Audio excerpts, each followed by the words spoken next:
Hi, David. Hey, Kristy. Hey, how are you? I'm good. Ah, you have the pink background. I love it. So we are live. Fantastic. Looking forward to it. I guess I'll put in my headphones. Guess our guests will be coming in. Yeah, I'm a few minutes early, so we could go off if you want. I just thought I'd, like the pre-review.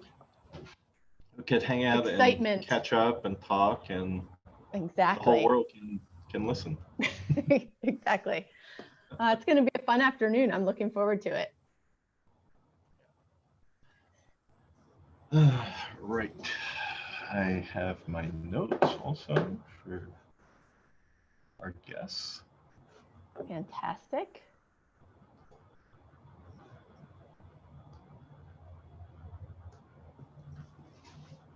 Have you heard of an author named YUNKAI? No? Have you been reading? I've been really into it recently. So I am. Oh, very cool. Ooh, your pink back is taking it over. Whatever. The question concerning technology in China. Okay. It seems like a good question. Play off of the Heidegger essay title. Mm-hmm. You know, the question concerning technology. The question concerning technology in China. Right. Really interesting. So are you all rolling now? Did you have first day of studio already? Oh yeah. Yeah, we had How's Teams working for you? So far so good. There's a little learning curve since we had gotten, used to Zoom so much. But it definitely seems to have the benefit of being able to, at the same time that you're having class, also be sending files and notes that all get archived and are still there after you sign out of the Do you know if we can invite external guests to Teams video conferences? Yep, oh, you can. Okay. Yep. Okay. Yeah, it's not an issue. They just won't have access to like some of the other features, but we had like some TAs and ATs that were not yet in the system, and we invited them for our first intro, and it worked. Oh, yeah, cool. So like after you initiate it, there'll be an option to invite somebody from the outside or something? I think we just sent them, I just sent them like the meeting link. Oh, I see. In an email. But that's a good question. I'm not sure if just when you go into the show participants, if you could do it that way, but I just sent them the meeting link, the same way you would send someone like a Zoom meeting link. Okay, cool. I haven't tried it yet, but you can also do a Zoom meeting inside of Teams, which might have some advantages if you want to be able to like annotate, which seems to be like one drawback, but I don't know. I think because we're going to be using Miro so much, I don't know that that'll be an issue. Okay. So yeah, we jumped in with both feet in 1GA, just because it's a whole new group of students anyway, and it allows us to kind of be in touch with them even outside of class, which I think is probably really important in these first couple weeks. What's so interesting about online meetings? Everybody shows up on the dot. Right. Or you and I show up like 9 minutes early, but no, it's true. It's true. People are more punctual, which is nice. I always forget to do this. I'm gonna hit record now. And then, so why don't we blank out until we're about to formally start. Yeah, that sounds great. All right, see you in a few. Okay, see you.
Just gonna give it a couple of moments for all of our guests to arrive.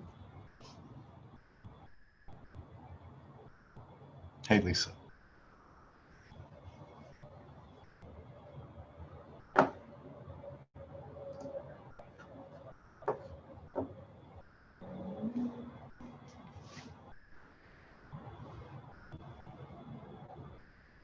It's needed.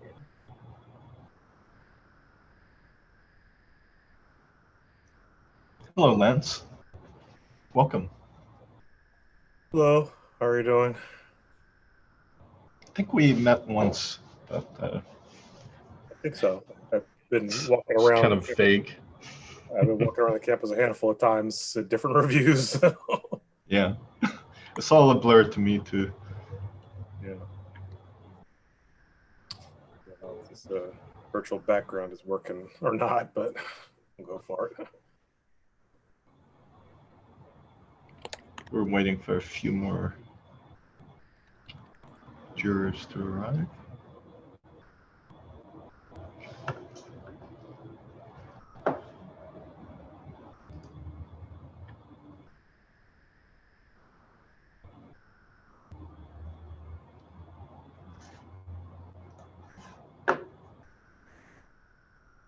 Hey Lisa, how are things up there? Looks Smoky. bad in the newspapers. Smoky. I mean, I think it was yesterday or 2 days ago when it was yellow out. That was a trip. Yeah, I saw photos. Came out. Bay Area. It felt like night. We had all the lights on. I woke up in the morning. I'm like, what time is it? But at noon, it was still like, it felt like it was, I don't know, midnight. It was pretty freaky. Yeah. Are you guys breathing down okay down there? Yesterday wasn't that great because there's a fire in San Gabriel, but it's a little bit better today. I can smell smoke. Yeah.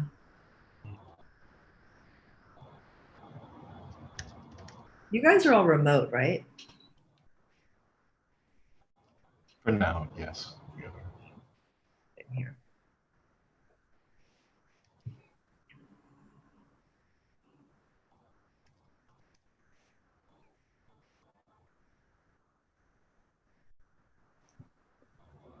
Michael's sitting outside. Yeah, it looks kind of gray. I can't go in there. I mean, like things that happen in my apartment. Anna in there Like, on other Zoom calls. piles of magnet tiles and Matchbox cars and. Oh, that sounds so fun. Yeah, I know. Are they into making forts?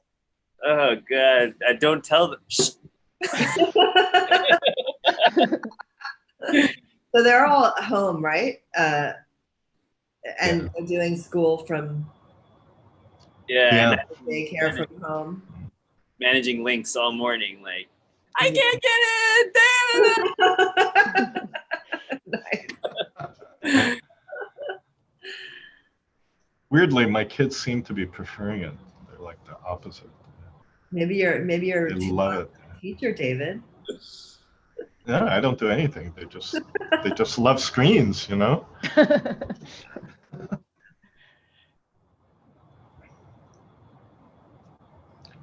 Let's see. Are we missing Peter? We're missing Peter Trummer, Galia, Solomonoff, and Trevor McFredies. So I'll just check my email real quick just in case they sent any updates.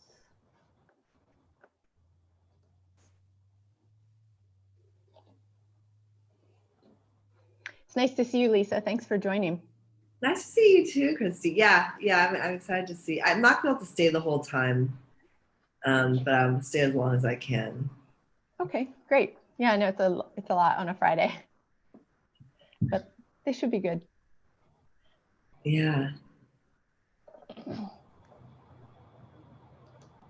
all right, I'm going to make my introductions, and I'm going to.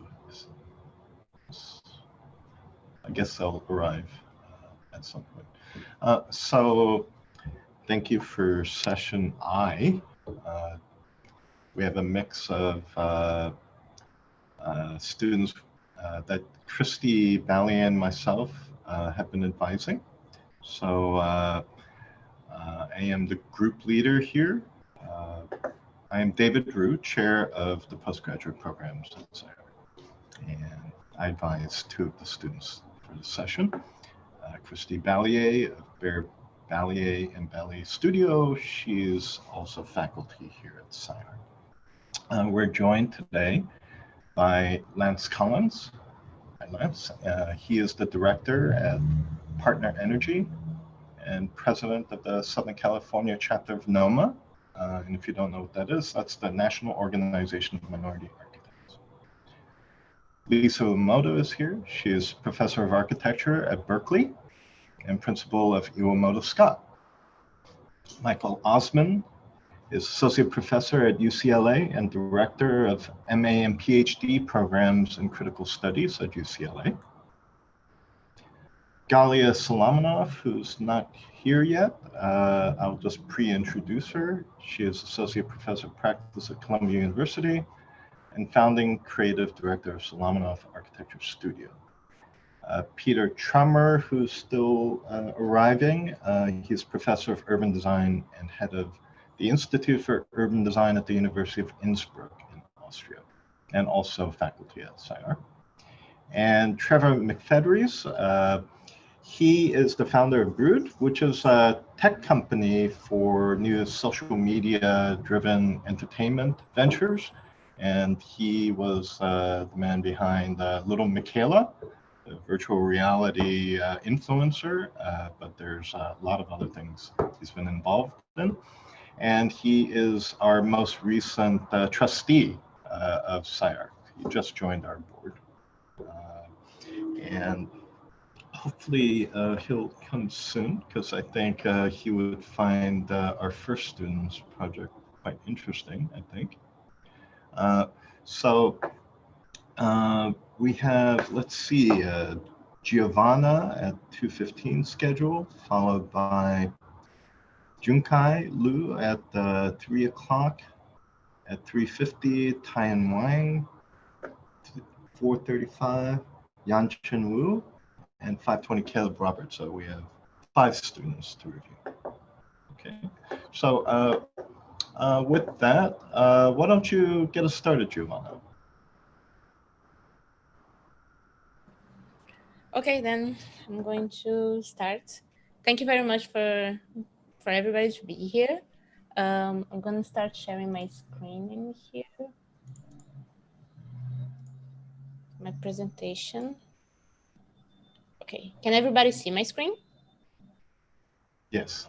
Okay, perfect. So I'm going to start. So as David mentioned, my name is GIOVANNA Lima, and I'm sorry if there is some traffic in this noise now, I'm sorry. But the title of my thesis is Peace, Love, and K-pop. This title itself already carries a deep meaning behind it. And in order to understand it, I think it's important to get some context with a few events in this and the last year. So the K-pop phenomenon is an important part of the music industry in South Korea, and one of the many braces of the Korean wave, also known as Hallyu. Last year, the group BTS, as you can see in the picture on the left, performed at the Tonight Show in New York, mimicking the Beatles' famous 1964 performance, right after the Korean group broke a Billboard record that only the British group had achieved. Simultaneously, Jin and Lee published in the same year this book that you can see on the right, BTS Art Revolution, BTS Meets the Loose, which is a post-structuralist manifesto that argues a connection between the K-pop movement to a revolutionary delusion politics. This year, the technologization of fan activism through social media became more evident, with fan cams being used to shut down anti-BLM hashtags, and the recent donation of around $1 million, both indicating an unexpected militarization of previously innocuous entertainment devices. With that, it is possible to observe that the very same tools that are used to support their idols for the Billboard top charts are also being mobilized for political aims that have little to do with the content itself. So the project of this thesis is a K-pop festival located close to the area between Incheon and Songdo. And with this recent mobilization becoming more evident, this mobilization of social media-based politics, for me, this begins to raise questions about how such phenomena can begin to motivate new forms of collective action at ever larger scales, and even hybridize with known typologies of countercultural festivals that exist today, like Burning Man, that you can see in this picture on the right with a lot of organization behind it, and even the Coachella Festival that you see in the image on the left. In short, what I question is, how can a Woodstock would look like today? Now, let's think about it this way. What if instead of a large farm in New York, it is deployed on a permanent technologized landscape in South Korea? What if instead of rock music, it is Korean pop music? What if instead of 20th century American youth seeking to maintain democratic freedoms, it is for a global youth culture in a still ambiguous age of social media-based politics? So as an individual with your own struggles and uniqueness, Once you go to a K-pop concert, if you have a light stick, you become a pixelated part of this ginormous light stick ocean, given the physical manifestation of belonging at something. The book I mentioned before argues the relationship between BTS and ARMY, the name that the fandom is called, can be defined as a rhizomatic revolution that breaks the hierarchy between musicians and their fans. And for me, as part of a fandom since they started, the use of light sticks can be an interesting example of connection, as each group has your own light stick with unique designs. As you can see in those two images, as I mentioned, each group has your own designs, like Blackpink has a hammer and Mamamoo has a radish, which is very funny. Also, along with the meaning of belonging, fan arts and ornaments made by fans are being recently popularized with the appropriation of their logo in order to have something that relates to the fandom you're in. There is a fair use of the image between larger corporations and their fandoms as a cycle of appropriation between them. Because in the end, it's a very beneficial for both parts. Like for the fandom, you have more people around the same sense of belonging. And for the corporations who can benefit from creative processes out of the corporate bubble. So the creative process gets very much more interesting as the fandom gets attached to it. At the same time, those official merchandise are not necessarily affordable for some people. Fan arts and fan-made ornaments are not only cheaper or for free, but also easier to get it online and helps the fandom with their own creative process and identities. And in general, it fascinates me that in this phenomenon, there is this huge desire for people to become the medium itself. So the main typologies that I used for this festival were codes of practices used for the approval of large events like the Coachella Festival. 3 stages were used for different purposes in the end. So the first one that you can see is the largest and the main stage, able to be occupied by large boy groups and fandoms. The second one is for groups that are not recent in the music industry, but are also not main participants in the phenomenon. And third, but not least, it's what I like to call the rookie tent, in which groups that were recently debuted have the chance to show their performances for potential new members of the fandom that also have interest on getting a new, fresh sense of music. And finally, with the use, as you can see in the landscape, the use of particle system that generates synthetic landscapes in this festival, this ocean becomes the main apparatus for this new representation of a festival in the 21st century. With all this information coming to mind, the traditional medium politics becomes an outdated version of reality. And therefore, our desire to live reality and be into a new matrix starts to grow. The desire in the end with this project is not to level the matrix, but to reverse it, to move what should be called as the real one into the virtual reality, to shift between what is real and what is not. And with that, and with that, I finished with a small video that I made for this final presentation.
And with that, I finished my presentation for my thesis.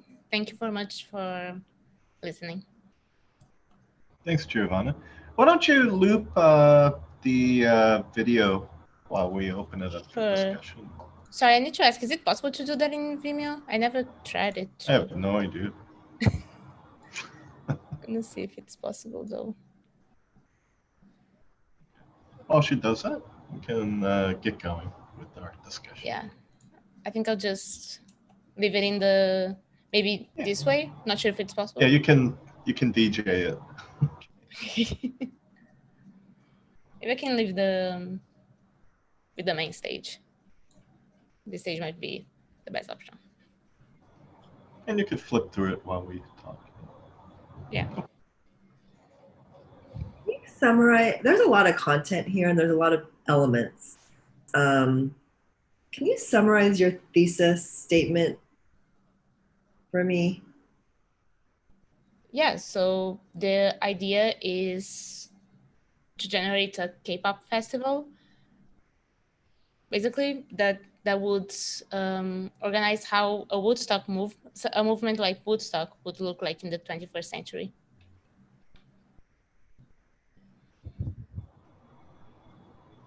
You might need to give Lisa a little bit more than that, though. Yeah, yeah. I'm thinking about like how to summarize all of the content. Now I'm thinking about how to summarize all of the content. That is a because like you have the design of the site, the stage, the light stick. You know, you're kind of jumping scales. Is that important, or how do you qualify this as an architectural project? Yeah, can I just add on to that sort of question a little bit? Just if you could also add sort of how did you define what the Woodstock Festival is that makes it want to be something you would replicate in this version? Mm-hmm. That's a great question. So for me, like the definition of the Woodstock would be part of the revolution in the end of the 60s. Like how the 60s were at that time, especially in the end, they were looking for equal rights, for changes in laws and everything. And it was all a youth movement and countercultural movement in general. And that's basically how I would define it, with very organic organizations that at the same time had a few organizations somehow.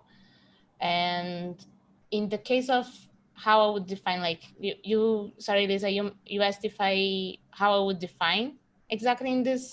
How do you turn this into an architectural project? How did you choose to turn it into an architectural project?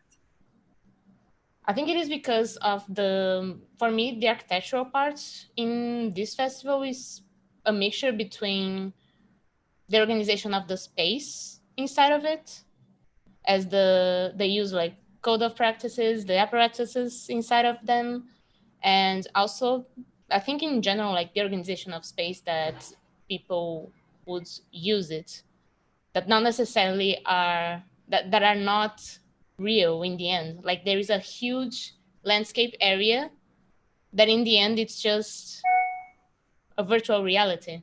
That's basically my idea.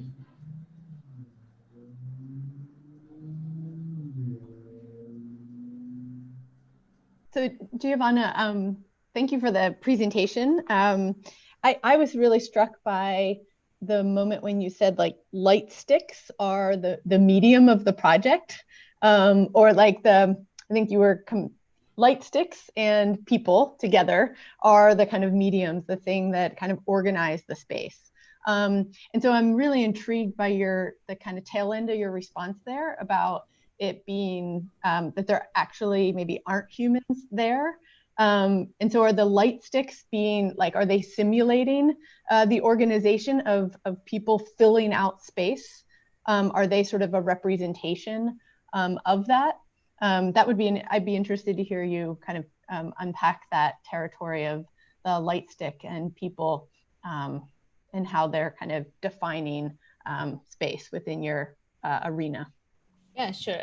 So the idea since the beginning, I've been a person that's been into a few K-pop concerts, and what I see from the light stick is, first of all, you get the light stick as an official merchandise. And once you are inside of the Escape of Concert, it gets connected by Bluetooth by the staff. And then the lights are organized according to the staff, according to the music that these groups are playing. So they are playing, like, they light up according to the music. If it starts to get, like, it starts with the chorus, then the chorus, that the lights starts to get much more bigger and brighter, and it starts to light a bit more. And that is the kind of relationship that I wanted to bring inside of this thesis, because it gets very interesting, the idea of belonging, not only inside of the fandom, but also the connection between the fandom and the artists. That's what I thought it was the most interesting, especially with not only with my personal experience, but also with analyzing other shows. If you just search on YouTube, like Lightstick Oceans, you can find very different ideas of how the Lightstick Oceans are made, how they are even organized. Because since it's only a Bluetooth thing, you can just, the staffs basically know where each light stick is, and they put, okay, this person is going to have this kind of color, and this person is going to have this kind. And in the end, a pixelated thing becomes this huge ocean, and it gets very beautiful images outside from a stadium. And that's what I wanted to bring inside of this thesis. It's interesting because your project is at once kind of radical, right? Because it's a virtual environment that you're creating. And as Kristy has mentioned, and you have mentioned, the light stick becomes the body, the person. Another way the project is conventional in the sense that you have like a regular stage, you have a regular crowd, you're simulating things that have happened in physical reality. I think I'd like to hear a little bit more about that, because in virtual environments, right, we don't need these tropes. We don't need to have a stage and a proscenium and any of those things, right? Like I could have the artist right next to me or in my living room or whatever. Like there could be a different kind of connection to the act and to the crowd, I assume. So why did you choose to go with, mimicking a physical reality, I guess, instead of creating a new one, since it doesn't depend on being there? I think I decided to do that, first of all, because the idea of a stage being with a stage in front of you exactly gives also a sense of belonging, gives a sense that you are in a festival. But also at the same time, I used as a reference one of a few events that were happening, especially in the recent months that are happening this year. So there was an event recent called Bang Bang Kong from BTS, and they made this live stream that was almost like a mini concert. And they used a lot of gallery spaces in the same area. They just opened their doors, and they have many different areas that are almost the size of stages. So that gives the sense of that you are belonging and being part of it, even when you are virtual. Also, the light sticks were also connected, even when you are in a virtual part.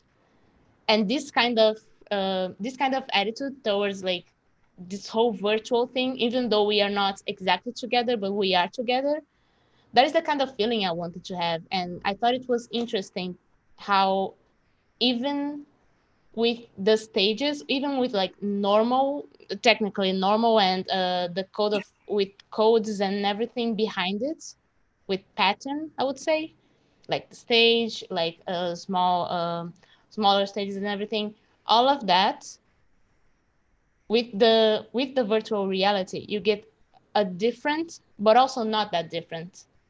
I'm not sure if I am getting like the right point on that, if it's possible to understand it. I feel like I'm just connecting it to COVID and like that people can't meet really in person anymore. And I think the thesis is touching on something really important, which is how do we cultivate a sense of belonging, like you're saying, and a community, even though we're all just like in our dining room, you know what I mean, on Zoom or whatever. And I think in a very mini way, I've had to deal with it myself, just in terms of teaching or my own, professional practice, how to make a happy hour for 15 people, even though we're all remote, and sending little packages to everyone's houses, or, whatever it is. It's like way more of a organizational feat, to do anything that it creates like a social culture right now. And I think you've taken the most complex thing, which is having tens of thousands of people together. But I still feel like when you're just mentioning like the multiple stages or this kind of gallery scenario of the concerts that you've experienced, where they break up into smaller venues or things like that, I feel like I think that you could have played that out a little bit more and had more of like almost like a programming matrix or something, where you would be teasing out a bit more fully how to be together while being apart, I guess. This is one way, but again, it's also a more expected way almost. And then in the end, we're still sitting at our computers, right? Like, so I don't know, the project hasn't yet like really displaced the person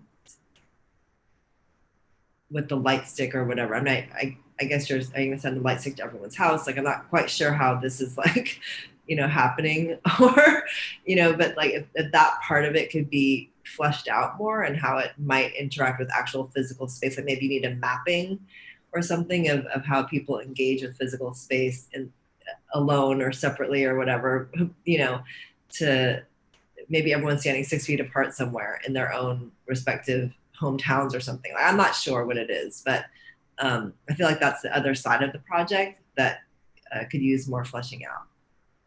Yeah, I agree that, well, I want to congratulate you too on entering into a very complex question, a political one. And I would say it's always difficult to find that point at which architecture and politics meet in ways that we don't already know. And so I think we're encountering that, but we don't quite know how to figure it, how to like make it into a visible, palpable reality yet. So the example of that is that surely social media has produced an enormous amount of influence and has even invented the idea of an influencer. So we know that social media has entered into politics through the role of influence. But I would say we haven't yet seen how social media has actually entered into the realm of power. And I would just say that we want to make a distinction between influence and power, because power remains somehow, I think, locked within a certain kind of physical reality, the physical body. And so far, that doesn't always have to be the case, but I'm not sure we fully imagined what the alternative to that is. Just as an evidence of my conservatism, if you will, is the fact that BLM did not mobilize only on the internet, right? They went into the streets, they went to mayors' houses, they, being part of a physical group of people who congregate is still the image of power. And it is the power to the people or whatever. And so to replace that with a virtual version of itself would, in my mind, still lurk within the world of influence. Mm-hmm. I think that those two worlds have come together, but not as maybe you've narrated it, and maybe in a much more sinister and potentially destructive way. And so I actually have a very dystopian view of what's happening, because the moment at which influence is encountering power is in fact when people in power use the bullshit that we see in social media to enact actual change. So say conspiracy theories like QAnon become ways for the Trump regime to produce a kind of sense of its entitled power. So actually that the interface between influence and power today tends not to be a positive one. It tends to be a negative one. And then figuring that, or making it palpable or something that we can experience through architecture might lead you into a much less hopeful image of that reality than the one you've given us. So I'm imagining that now K-pop wants to be on the side of the social justice, what have you, but just imagine that you have like Sturgis getting together and producing its alternative form of influence. I feel like the thesis brings up a question of like, well, what is that interaction between influence and power? And I as an architectural historian, I want to know what that looks like from the positive point of view, and also from the potentially. and as much as I feel like yours looms within the so-called positive influence, it still feels as insufficient to me as Woodstock, which is to say Woodstock is not the beginning of the freedom fighting. Woodstock represents the end of the 60s. It represents the end of liberation. It represents the end of the civil rights movement. It is exactly when civil rights became bread in circuses, right? When it became a palliative to all those people who would rather listen to the birds than actually do anything about social justice. So in a certain way, you know, yours, insofar as it creates a kind of an affiliation with Woodstock, very much looms within the world of, let's say, even not influence, but nostalgia and romanticism. And for me, I really am really worried about conspiracy and all of this other stuff. And so I appreciate that very tricky place that you've put yourself in. But I know, and I think architecture has a role to play in it. I'm not sure yet you realize how it comes with really two sides, like both a potential good side and a bad side. There are probably good K-pop bands and bad ones. And you know, I don't know what it is. You know, maybe there's a kind of, I mean, I didn't realize that J.K. Rowling was transphobic. Like, you know, like I thought that was good influence. Then, so like, I think you need to deal with ethics, because at some fundamental level, the one thing about influence that we can say we worry about in relationship to power is it seems unmoored from ethics. So architecture and its ethical program, I guess in a certain way, I think you're really challenging us to think about what that looks like. And right now it looks more like Woodstock to me than what I would hope, which is actually something where influence turns into power in an interesting and productive way. Well, I've learned a lot from GIOVANNA research, because even though I'm a Korean immigrant, I really didn't know anything about K-pop, and I thought it was this thing that was happening. And then she showed me this book by a Korean scholar where BTS, the most famous of these K-pop groups, are argued for as a exemplar of Deleuzian rhizomatic radical politics. And I thought, what? How do these two things go together? Like, I don't get it, like K-pop. And then 3 weeks later, I read in the paper about the K-pop fandom participated in pranking Donald Trump's Tulsa rally by registering for all these tickets falsely, and then contributed to the stadium being empty, where they radically mispredicted how many people they were going to have. And then on Twitter, it was just all over the place, like just laughing about it, like, we did that. And I thought, wow, this is really interesting, like this constituency that comes purely out of a pop movement, which is on the one hand a scheme of soft power by the South Korean government, exporting culture to other countries. But then somehow it kind of leaves the petri dish and goes a little bit unpredictable and shows up in these different areas, doing things that the South Korean government never actually would dream of intending to do. So there's definitely some form of politics here, that's for sure. And then this is in fact the case that some large Korean multinationals are actually planning on building out kind of a campus/amusement park in Korea to support this K-pop phenomenon, right? And it's unknown exactly how that's going to turn out. Probably it's going to be banal to some degree. But I guess a question is, to what degree can there be kind of mutual appropriation, where the resistance is a resistance against institutions of power, and then they produce an aesthetics, but then the institutions come back and reappropriate that, and then those logos show up now in the legit kind of landscape, but then that gets reappropriated back, and so like this kind of constant, never-ending cycle of appropriation seems like an interesting form of politics in itself too, like more complex and enigmatic than the simple resistance of the 60s, for example. So I think these are things at stake, so it's a little bit unclear ultimately exactly what of this is built and what's not, and what's virtual and what's acceptable as somehow a physical reality. Like we had our own kind of SCI-Arc gallery, virtual gallery show, annual show, right?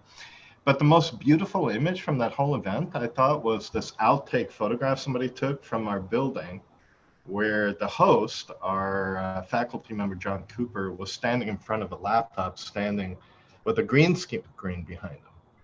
So what was being broadcast was this kind of weird parade through a virtual SCI-Arc with animals and models just kind of parading that. But then there was this other backdrop, which is the so-called reel, where it's him standing in front of the green screen. So I guess it's like a gigantic green screen on some level. But I would love to know what that green screen looks like. And I think it would be interesting to see a plan of that, a section of that, a logistical map of that. Yeah, I guess I wanted to jump in and kind of make a couple of comments. I think number one, just to echo everybody, I think this is certainly, should be applauded for sort of the ambition to take on, sort of fusing architecture and activism and all those things together. And I guess the two things that kind of stand out to me the most were, number one, sort of the early image showing sort of the K-pop army translating their musical fandom into political action by donating $1 million to Black Lives Matter. Sort of bridging that gap between people who go to listen to music and people who take action I think is a really critical piece, and sort of starting to think about the spaces, either real or virtual today, that can sort of facilitate that. And then, to what Michael was saying sort of about Woodstock sort of represents the point in time where we had left the protests in the streets of the 60s and shown up in a farm in upstate New York to listen to music, and still sort of infuse that with political action. So you're kind of walking a really fine line in between all of those things, which I think is a really interesting idea. I'm going to go a little bit left with sort of my interpretation on it because of where you started with the sort of peace, love, and K-pop. Because I'm not sure if everybody's aware of this, but hip hop really has a history in sort of political activity in the music as well. And so one of the early sort of hip hop foundations is what's called the Zulu Nation, whose founding slogan is peace, love, unity, and having fun. And it was a hybrid of music and political action. All in these large events would become with the music, with everything else going on at the same time. And to me, what's interesting about that, and maybe kind of what I was looking to see a little bit more in your work, is what that means as far as the sort of place-making, creation of space to facilitate all those things happening. So if you're going to have a concert, great, obviously you need the stage, but if there's going to be other sort of real or virtual activities going on, whether it's donating to a cause or other sorts of things. I kind of wanted to know more about the spaces, the places that would be created to do that. And I think the glow sticks was as an opportunity to sort of kind of maybe dig a little bit deeper on that. But I kind of was starting to try to look for the relationships between like what you would see in the 70s, which is appropriation of park space and rec rooms and street corners and things like that into spaces to fuse both politics and music together, and see how you would create the sort of 21st century version of that, virtual or real. I think is a really fascinating idea to see what that would translate into. I guess I'm going to sort of close by saying I was hoping you would close the loop back to where you started with that army donation sort of element of, okay, BTS utilize this platform as one form of facilitating the political activity. This space, this architecture that I'm creating can be another platform for creating political activity here. And that's kind of the piece I wanted to see you kind of close the loop on that.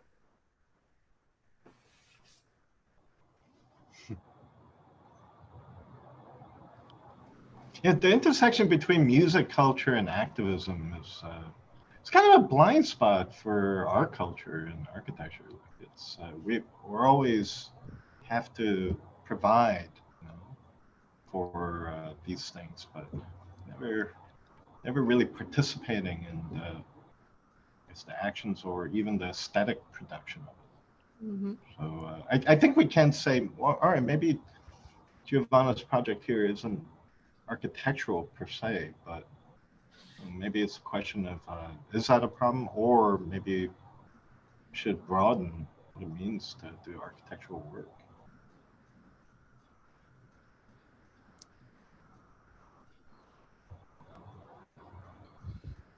Yeah, the closest word I could think of, like I said, was sort of placemaking, whether that's a virtual place or a real place. But you're making a place for these two things to occur. And I think the way you've illustrated is somewhat in between virtual and real. I mean, it's a real stage, but maybe some of it's virtual, like you said, if it's a concert in your living room, but nonetheless creates this platform that can be used for both purposes. When Giovanna was showing me this, her catalog of light sticks, I was perplexed. Like, why is this a thing? And but the more I was like looking at it, it's kind of weird that there seems to be some desire within this culture to just leave the physical behind and become a pixel.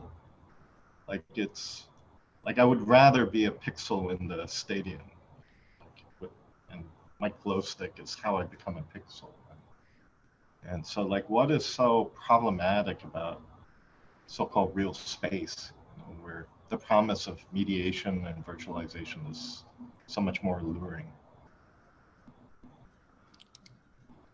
Yeah, I think these light sticks, especially when I see the images, I think for me, it's a very representative thing inside of K-pop, because if I look at one image that it has only one part of if I see like a huge light stick ocean, and if I see one part of a light stick, I usually can recognize right away which concert it is, just because of the design, which is, for me, it's a very fascinating thing. I remember I was watching recently a video from a Blackpink concert, and the moment I saw that there were more than one pinky light together, like almost together, I realized it was Blackpink because they have a hammer as a design.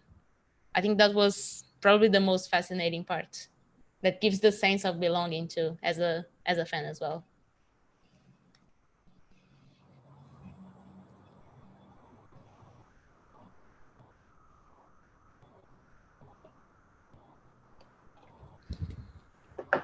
Can I go a little dark here? I mean, yeah. Just to the belonging thing. A lot of people are speculating what's so attractive about Facebook groups. these days. And what is it about the disembodied life that we're living that feels that we need to incorporate ourselves into something like a Facebook group, and the power that has on actually alleviating the anxiety of being an individual within an individual's body, right? Because in some respects, it doesn't really matter anymore if you're an individual, and a lot of the decision making that you are otherwise in liberal democracy expected to make are kind of made for you.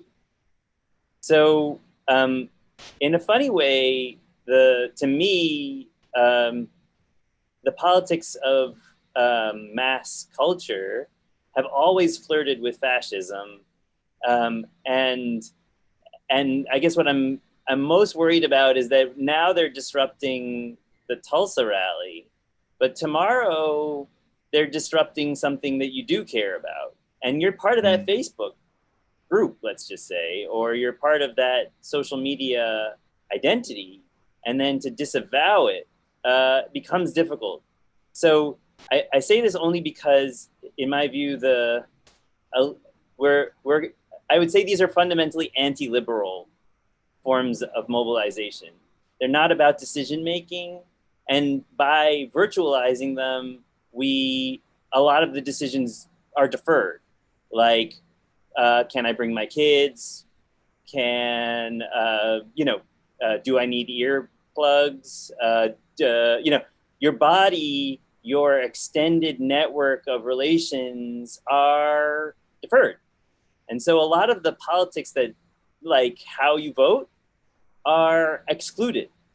And so you get to make a lot of, I would say, to defer a lot of the sort of liberal identity that you would otherwise be given.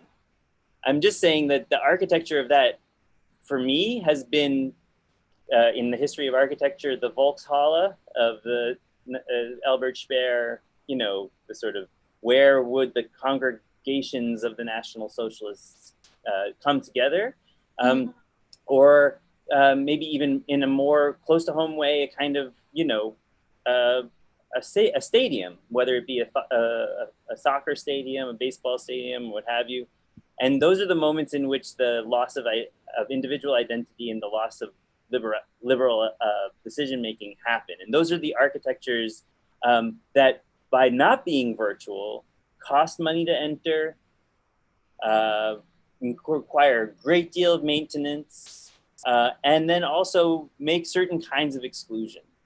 So all of that is the politics that is the difference between the virtual and the embodied. And all of that is really the difference between a kind of fascist politics, potentially, and one that is constantly forcing you to make a set of decisions in order to become part of a kind of social unity. Whether you leave your kids behind, whether you pay for the tickets, whether you sit in the bleachers, whether you sit in the outfield, blah, blah, blah. So I would just say all of that kind of thing, by deferring it and by creating a kind of quasi-boundary between those two things, is, I feel that's where the project would gain traction for me. And it would be the moment in which you are constantly experiencing yourself on one side of the wall of liberal democracy and on the other. I think that would be an amazing project. And in a certain way, it's kind of that moment where you put the goggles on or you take the goggles off. And what do you see when you're out of that experience? So I think those are, I appreciate that the project is introducing that as a topic, and there's no question that the theses from here on out, whether it's SCI-Arc or elsewhere, are going to have to manage that form of architecture's participation in both domains. Just move to this. Yeah, right. But what does it mean? I don't know. I actually don't know what the foreground image is, but it feels like very World War II. So I retain the sort of dark image that looms in my mind about all of this stuff anyway. But yeah, congratulations. Thank you. Okay. Well, are there any last comments for Giovanna? We're almost out of time.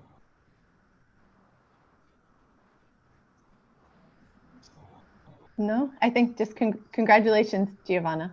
Yeah, congrats, Giovanna. It's a Really hard. a big very question to hard jump topic. into. Yeah. Let me stop sharing now here. Thank you everybody for listening. Okay, you're done.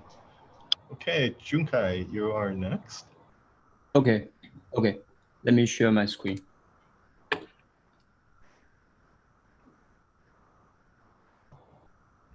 Can you see my screen? Yes. Okay, let's start. Okay, hi, my name is Junkai. I'm interested in housing. It's something between single-family house and a large apartment complex. It's a new type of housing which shakes the conventions existing in today's housing system.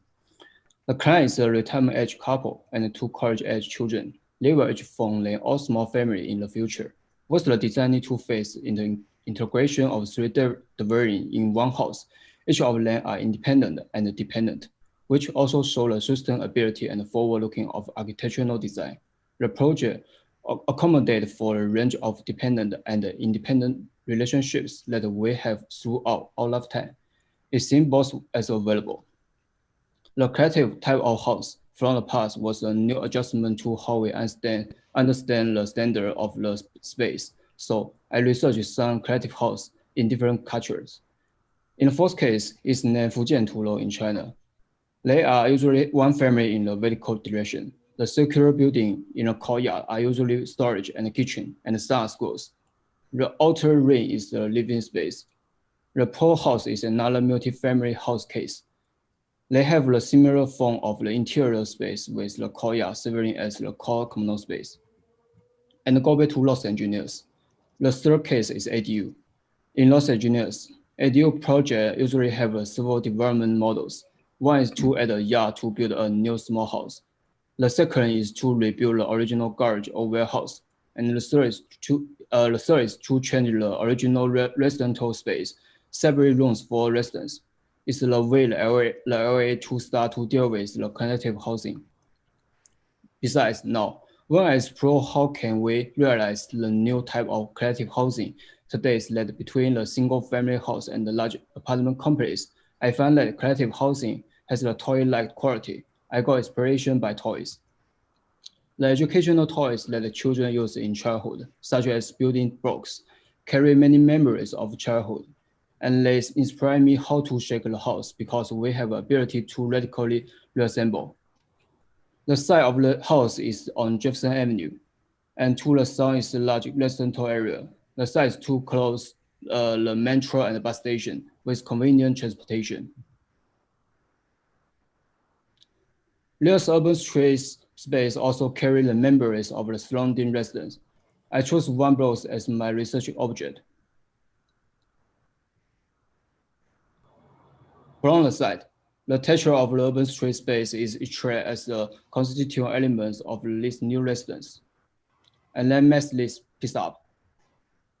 Just like children play with toys, put this new piece in one box and shaking randomly. The foam piece become the main parts of buildings by staking them.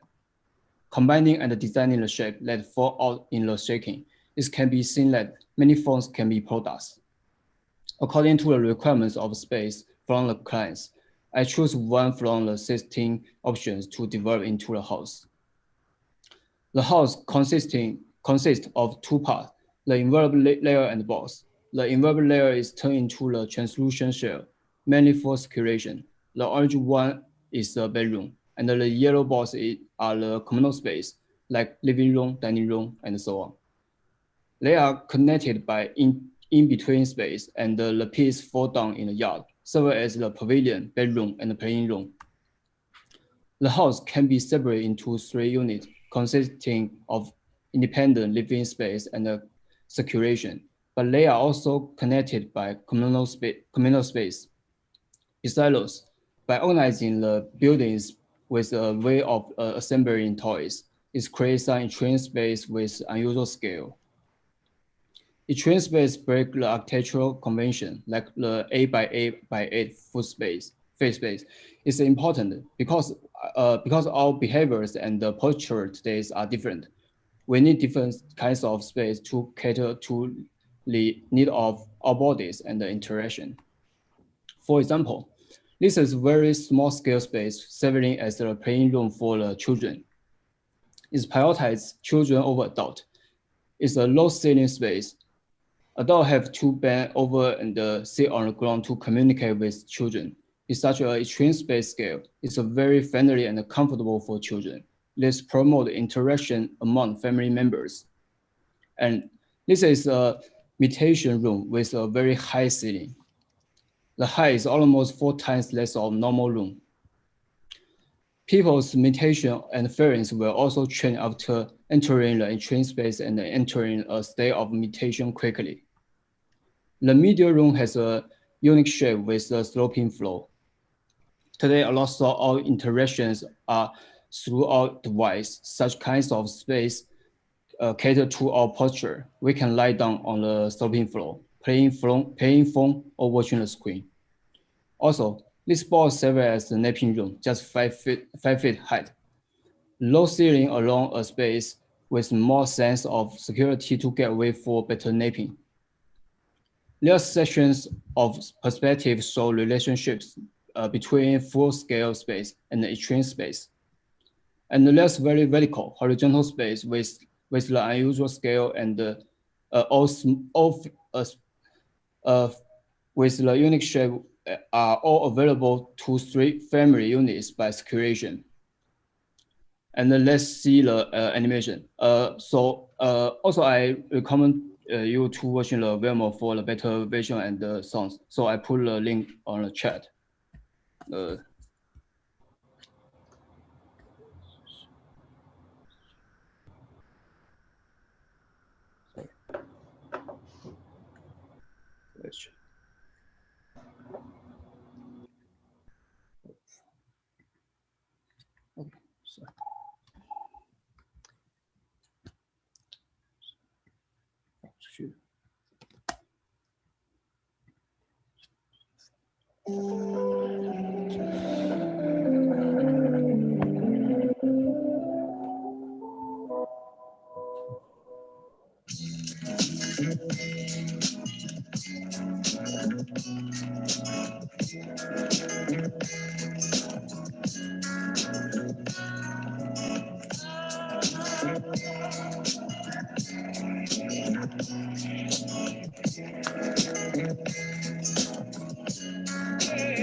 That's it.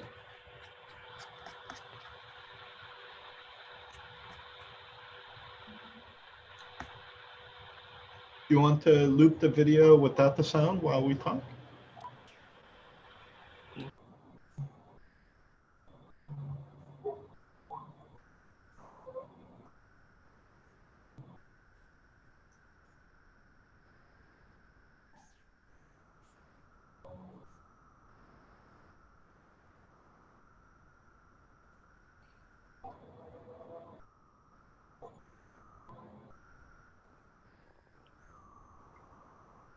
I guess I'll start. I just found that to be an incredibly impressive presentation, like really exceptional. I think that you're just really gifted at building a visual story, a visual narrative.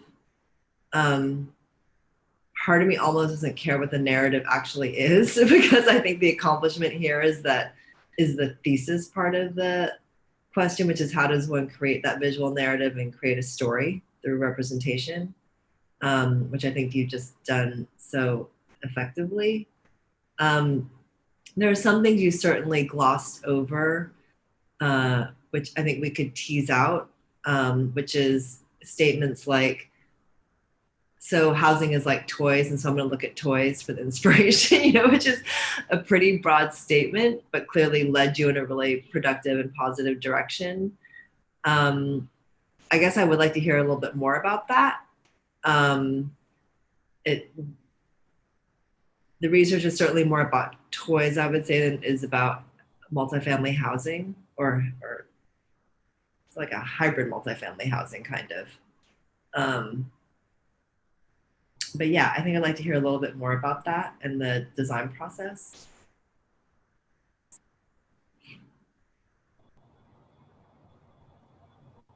But you're muted. JUNKAI? Oh yeah. There you go. I think toy is funny, and just like because the toys can create many kinds of the different shape, and just like we design, we have many methods to design our architecture, and he's a good method to thinking how can we design the buildings. So just like we put on the list we put on the list space, list building on the list side, and we get surrounding buildings, and using the void space in this side, and from the void space we get a shape, and combining and designing it. So yeah, it's like the toys, education toys to combining and designing. It's something like that. Yeah, I mean, I agree with you, Lisa. I think this is, really impressive. Just certainly the visuals and the video and everything, but I think I get the concept as well too. And I think just it was missing just a hair piece of sort of explanation, but sort of the voids, the leftover spaces within the sort of fabric of the residential community become these pieces that can then get reassembled like toys into new shapes and new types of residential units. So to me, I mean, it's really, really interesting how you did that. I would say, I mean, I'm gonna kind of nitpick a little bit, but if I had to sort of pick one thing, I would be really interested in seeing how these pieces can be reassembled back into those voids in the fabric, rather than just sort of being in a sort of freestanding site. At the end, you kind of had a sort of an empty lot that you assembled all these pieces into. But it'd be interesting to see, with this new type of housing made out of all these pieces, can you then create housing in spaces that you previously couldn't build on because they weren't traditional lots, 50 by 100s or whatever it is. So, I think if you could kind of take the vocabulary that you created out of there of all these sort of this kit of parts, and then reinsert that back around that existing housing fabric, I think that would really be something to kind of go to the next level, as this is a new type of housing for any urban setting that you could kind of create based on those sort of the figure ground, things like that. Could you rewind and play that little bit again, where it's growing out of the voids? Yeah, that's my favorite part too. Yeah, I'm trying to understand the white part actually. I just want to, what separates white from the colored? All right, we can start from here again. Because you have the glue, right? The white part is the glue, and it contains no program. Is that true? Is try to have easy to understand is from the different functions, and just like just like my project, I use the translucent shell to show his maybe is for the mainly for the circulation, and just like the yellow one is the communal space, and just like the orange one maybe just is a bedroom. So just want to show what is the extreme space, what is normal space, what is the circulation, how to connect. The voids are the circulation. In my project, the looking thing that becomes a circulation. In my project or in your project in the ultimate is translucent shell. What is it though? Does it have a program? I know it's a translucent shell. What is that? What is like the original, the glue? It is just like staircase. Try to connect the normal space and the extreme. So it's where you do put the circulation. I believe so. I think. Okay. All right. Yeah. Sorry, Junkai might be a little overwhelmed, but if I understand it correctly, I think the white space that is majority of the void coming from the neighborhood becomes then the circulation for more of an anomaly type of connection. There is, I want to touch upon what Lance was saying, because I do feel like there's a split in the project where there's a formative part, which again is just like, I mean, all of it is so excellently produced, like it's super high production value. I just can't say that enough, how impressive that is. Even like the water stains on the glass, like when you start the movie, like, every piece of it. I also really think all the spaces, the meditation, the media, and the child's room, these are really beautifully thought out spaces and really inventive and actually, in a weird way, realistic. But there is a split in your project, and it is an urbanistic one, because the formation of this house itself, and as I understand it, this is like a multi-family dwelling, right? Yeah.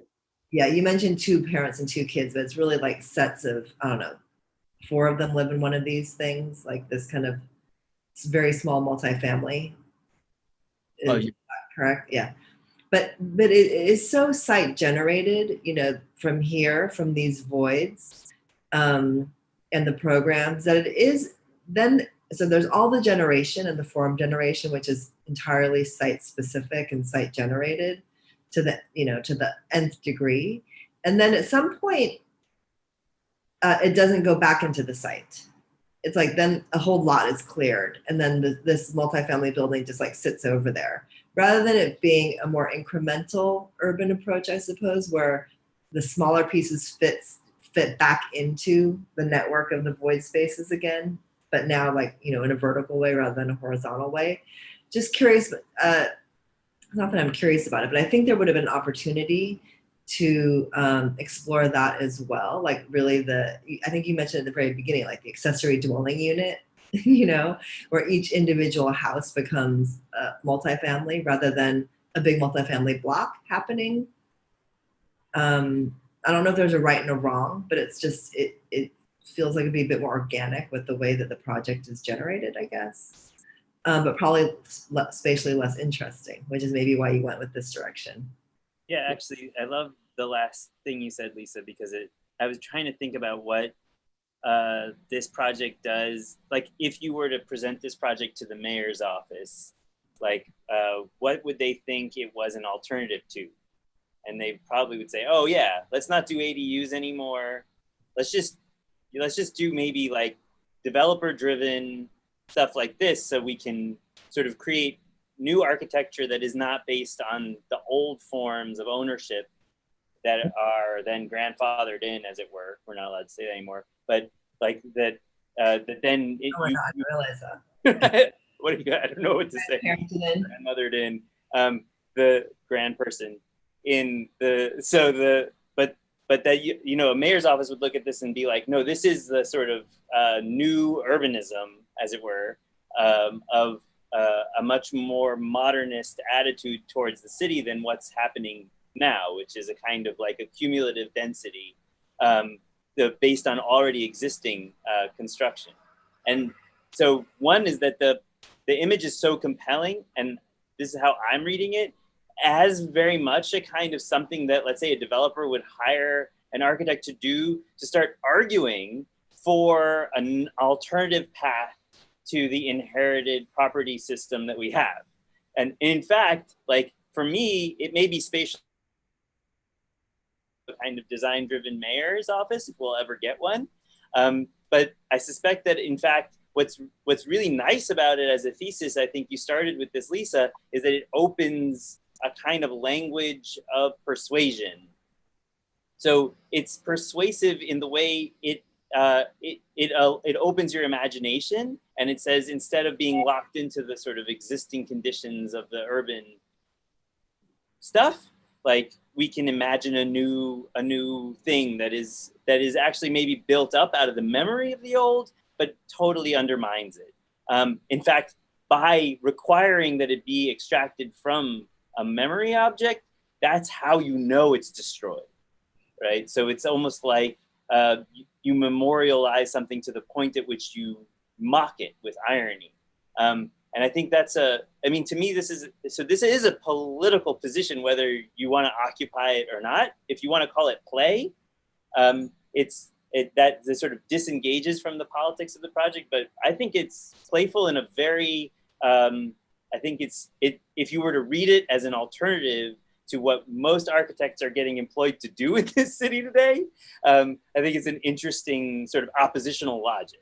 But I would only imagine that would be from the point of view of somebody who's like married to somebody who's practicing and whose only commissions right now are backyard homes. So I think that, but it's both liberating and also deeply ironic. So in that respect, I have to say, those are the two, like that's the sort of like meat and potatoes of postmodernism. And so there's something about its politics which I think are familiar and lovable, and also and I would have to also say kind of like oppositional. So that's how I would characterize the project. I think it's so expertly done, and it works through all those kinds of tropes in beautiful ways, and really kind of creative and imaginative thing. And it really makes you think, like, why did we agree to all this backyard stuff? So let's just do this. Yeah. Can we? I love this video, but can we look at the drawings again? Because you have actually really beautiful other architectural drawings. I honestly feel like the thesis the project is really about is a representational one, though. You know, like for all how wonderful this multifamily housing is, and the generation from the negative space to positive space, and the mixing up and all that. Really, the enormous success, I think, has to do with presentation, representation. So can you talk a little bit more about that? I mean, how did you know how to do all that? I don't know, just all these things. Like maybe this is a SCI-Arc thing and everyone knows how to make these amazing videos, but I'm not used to it. So I'm just like super fascinated. Kristy, is this normal? 50%, I would say.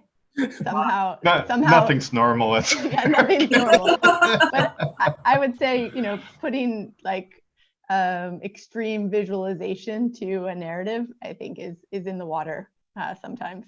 Yeah. But I think JUNKAI, I think you should definitely talk to that, though, because I think throughout, even as you were designing the project, you were using different types of representations at different times. You know, so for example, like the sections, the drawings came at the very, very end, and the design was being worked on through the animation. So yeah, I think if you wanted to talk to Lisa about your representational decisions. Yeah, I'd love to hear it. Okay. about the section of sections, I think I want to show the relationship between the full scale space and the train space. So just like bedroom is a normal space. People can live in sleep here, and but people want to use the communal space, just like the media room, just like the mutation, and just like the napping room. So they don't need to the normal space. Maybe the train space also have less people will use land. They maybe have different kinds of the feelings. So about my session, I just want to show the different kinds of the space scale. I think right now you're like architecturally justifying why you did something. I'm actually interested in just a more basic level, which is the creation of the video, the creation of the story. You know, what is it all does fit really well. But what came first almost is sort of my question. You know, how is it influential to your process? It's so hard not to jump in. Please, I'm dying. But Junkai, like for example, I think the playroom diorama, like that almost looks like a diorama, like when you go to like the Chicago Museum and there's like all the tiny house models. That was very early. That was in probably week 3 or 4. So I think that Junkai, that's actually something really to note. Maybe that's how you've always designed, but a lot of times in a lot of people's design process, that type of thing might come later. But the fact that you were thinking about how to put together a multi-generational housing complex and starting with things like, well, how can I rethink a space as used as the playroom, and actually go to the level of filling it out representationally before it was even really had a life in the project, I think is really, something to note in terms of the way you think through a design problem. And I think we keep talking about multifamily, which it is, but I think that there is an undercurrent here of the kind of, I don't know if we can say this anymore either, Michael, but when I was in school, the granny flat was what the ADU was called, which I think is like, I don't love that name, but it was this, the idea was you'd have this ginormous LA house with, tons of room in it, but then you'd turn your garage into a space for, your aging grandparent. And I think that there was some ideas that Junkai had here to sort of say, like, how do we level that playing field? Like, a playroom, the room for the grandparents, like a bedroom, like they don't need to have this, like there's a big house and a small house at different points in your kind of generational dependency. In a way, I maybe we can talk about this one little diorama here as the symbol of the project, especially now that I'm hearing how early it was. But I find it just like remarkably well designed, I guess. The wainscot that comes up, you know what I mean? Like just because the space is already so short, and using that as a device to like give it even like this minier scale and make it look like, one of these classic rooms, but in a new way. The rocking horse, built out of the same material as the wainscot. So all of it is so clearly looks like a little dollhouse. And the toy-like quality of this is almost like poking fun at your own idea of the bigger project, which is the thesis project being generated like a toy, right? Or a series of toys. I would love just one sentence, and I don't think you have it, so I'm not gonna ask you to spit it out. But when you did say that, like, so this thesis is, so multifamily housing is like toys, and I'm just gonna make it like toys. I think there's just something so much deeper there. I think it's, you owe yourself finding that perfect sentence to connect the toy-like quality of the representation and the design process to the idea of housing, which I don't think is obvious, actually. Yeah. I think maybe the closest that you were able to get to, Junkai, at least within this presentation, was the idea of like the liberty of reassembly that play offers, and that maybe when we if we tackle not just multifamily, but multi-generational, that we need to really kind of think of a reassembly as opposed to, again, putting kind of a room for the grandmother out in the backyard, which is why I like JUNKAI when at some point in the shake, yes, it gives you a new assembly and a new hierarchy, but it also gives you new rooms that fall into the yard, and that they, yeah. It's also pretty brilliant that toys typically gravitate to iconography, right? So like a little gable house, a little tree, a little dog, a little whatever. But what JUNKAI did is he did the inverse, which is taking the things which are non-iconographic, which is the negative space, and using that as a method. I feel like you just flip the notion of the toy on its head in a productive way. So maybe there's something there too. You know, that's pretty fascinating. Yeah, I mean, I just wanted to add, you know, I think kind of thinking about that the sort of children's playroom area, to me, is a really good example of sort of thinking about a different type of space making and how you can sort of use what's an atypical shape instead of saying, hey, this space isn't big enough. These are these voids that are left over from, you know, the gaps in between the fabric. Hey, this space isn't usable for anything. Hey, we're going to take this 5-foot high space or whatever it is and turn it into, you know, a functional sort of part of the new development, which I think is, you know, really fascinating just as a concept to think about housing in the way that maybe we don't always have to comply with the same standard modules of how big bedrooms and bathrooms and everything need to be. But if we're going to sort of tackle issues of density and sort of urbanism, we can think about, you know, hey, maybe if you have a kid's room, it can be 5 feet tall and, you know, real long or something like that and still sort of serve all the same purposes. So just the idea that to even kind of go down that route with some of those shapes you made, sort of twisting, you know, the media room sort of vertically so you can kind of lay down on the floor yet stand at the same time. Just some of those decisions to me are, you know, really sophisticated and sort of not being constrained by what residential space has to look like and, you know, how to maximize all these little opportunities that are left over.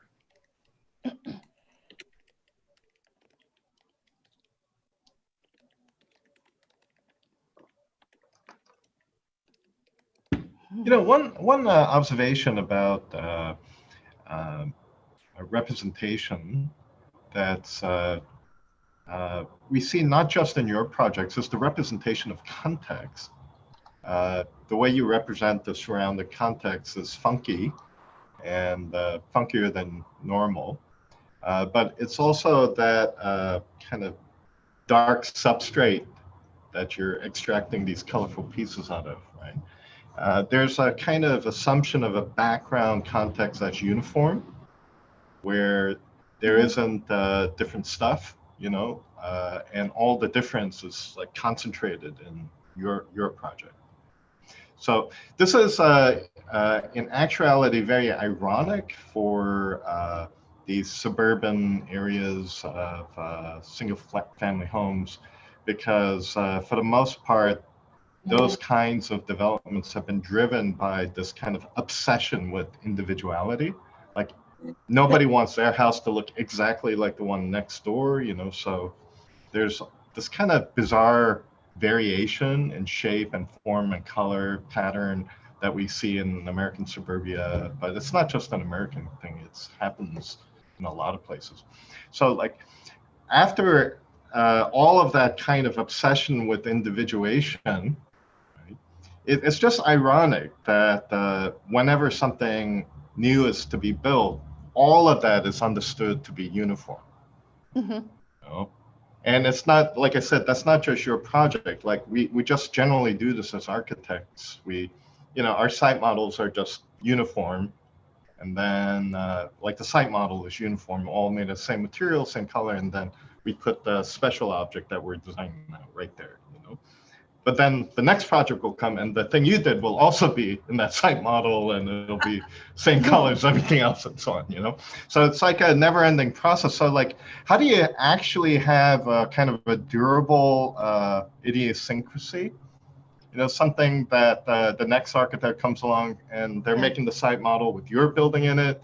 And it's like, this one, it just doesn't, I don't know how to make a site model of this building, you know?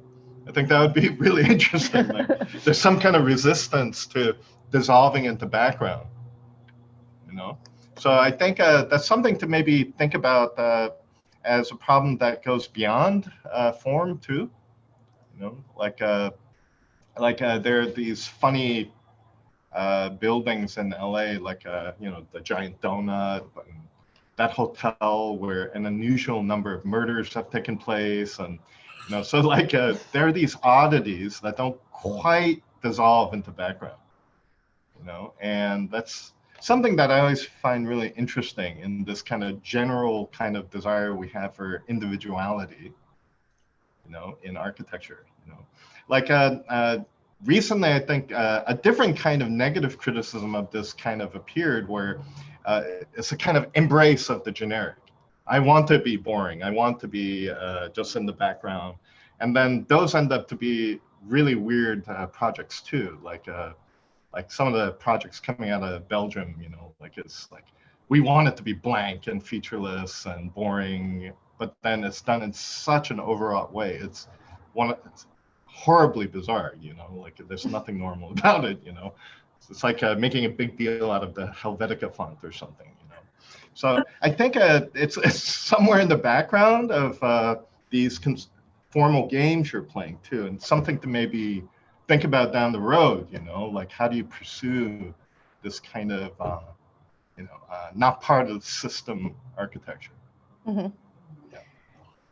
It's also so, it's so, I mean, I think he could have picked many blocks, and so I don't think it had to be necessarily this one, but I think he was looking to do this larger building along the new metro line where they're trying to kind of densify, so it's kind of use that site for that purpose. But I do think it's pretty interesting that I think most people in that neighborhood with their single family homes and their garages and things, those are probably the relatively normative traditional houses that then have these really idiosyncratic kind of voids and open space, which in LA, I mean, a yard, particularly a yard between an ADU and a house, is essentially another room.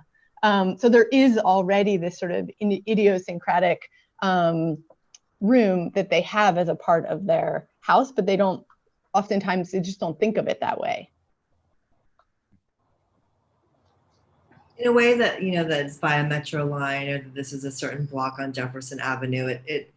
I don't know if the project, in a way, it's using it as food, basically, for formal generation, because ultimately, what's successful about the project is its self-referentiality in a way. It doesn't pretend to be a proposal for a building. We never see it like that. And in fact, the movie begins and ends with it becoming a toy on the toy-like table within the model, right? Mm-hmm. I find that so clever, actually. You know, to me, and again, I feel like this is something maybe that happens more at your school than at mine, where at my school, I think we still, you know, the work still has the aspiration of like, well, and then we're going to represent it because it's going to be built, you know, as what it would be like if it were a building. But this has none of those aspirations, right? It still stays very much in the realm of the model and the toy. So having conversations about its, in a weird, for me, about its site, or now it's going to be a multifamily on this, you know, denser area of Jefferson. I don't know how important that is in a way. I mean, not that it's not important to comment. Sure. For me, like, I don't know how to talk about it that way, because I don't think it's trying to do that also. Just not sure. Yeah. Or maybe it is. That's like, fair. I don't know. No, I think that's probably fair. I think that was a bit of a foil to get started. Probably. Yeah. I do think the multi-generational aspect absolutely is a serious interest. And thinking about that beyond just the ADU, but thinking about that as really, that's when people need just an extra room in some ways, and how does that just get kind of built into the system. It would be pretty funny to think about the realtor coming through and like, okay, and this is the one that has, like, you know, like. Well, that's why I like that he includes the John Malkovich clip, you know, because that would be the realtor having to kind of show the space, and your grandkids could play here. I mean, a word about the realtor. You know, the hypothetical real estate agent. Like in the first days of the mortgage, there are these bizarre ideas that were floating around for defining a system by which investment could correlate to space. So there's some bizarre concepts about that that didn't take hold. What did take hold, however, is just evidence based on previous sales. So. Right. So there's kind of a crappy concept that comes out of it where built space is fungible relative to previous built space and its fungibility. So there is a kind of natural tendency to always have a template of what was built before because, the bank's giving out money and there is a kind of question like, are we going to get our money back? And if it looks like nothing that came before, that's a pretty risky proposition, from the bank's point.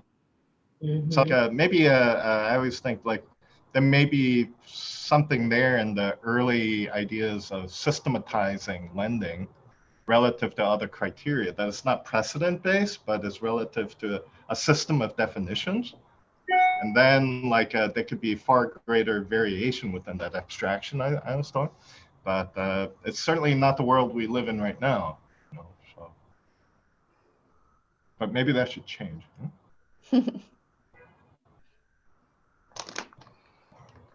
Awesome. Do you have any questions for us, Junkai? No. Congratulations. I just think it's a really excellent thesis. Thank you for your feedback. It's very useful.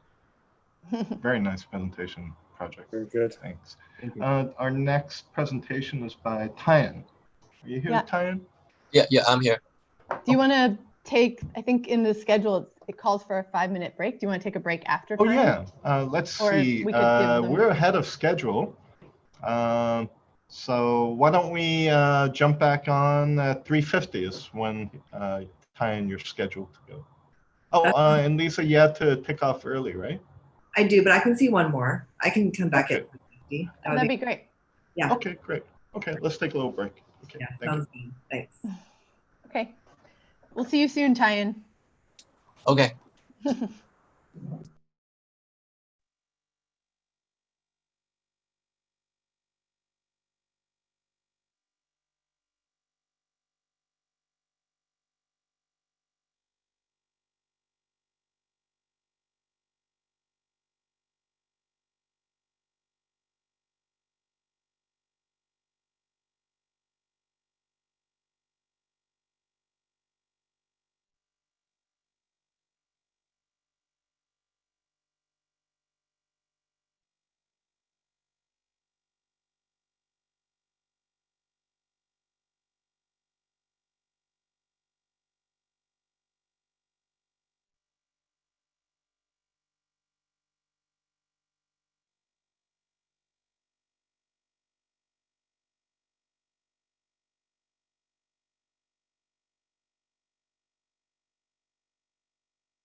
Hey, Galia.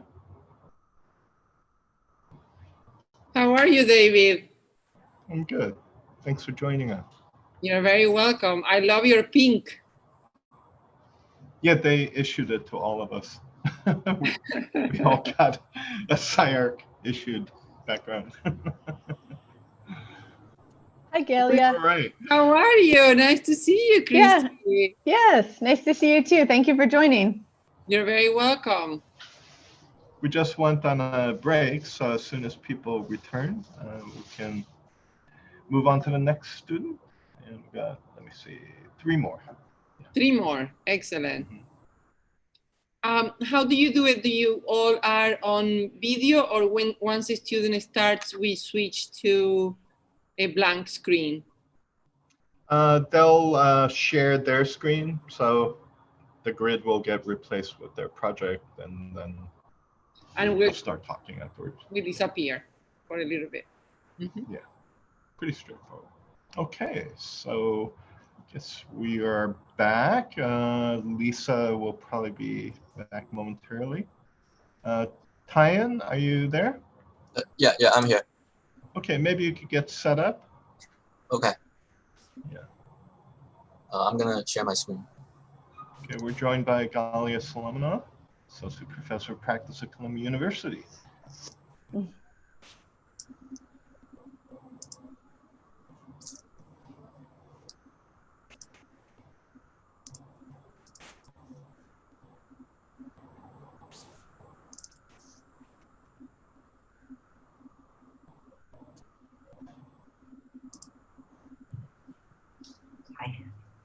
Okay, I'm gonna start. Hi everyone, my name is TAIAN, and my thesis is pseudo Sanyata. Some keywords for my thesis is empty, full, individual, and collective.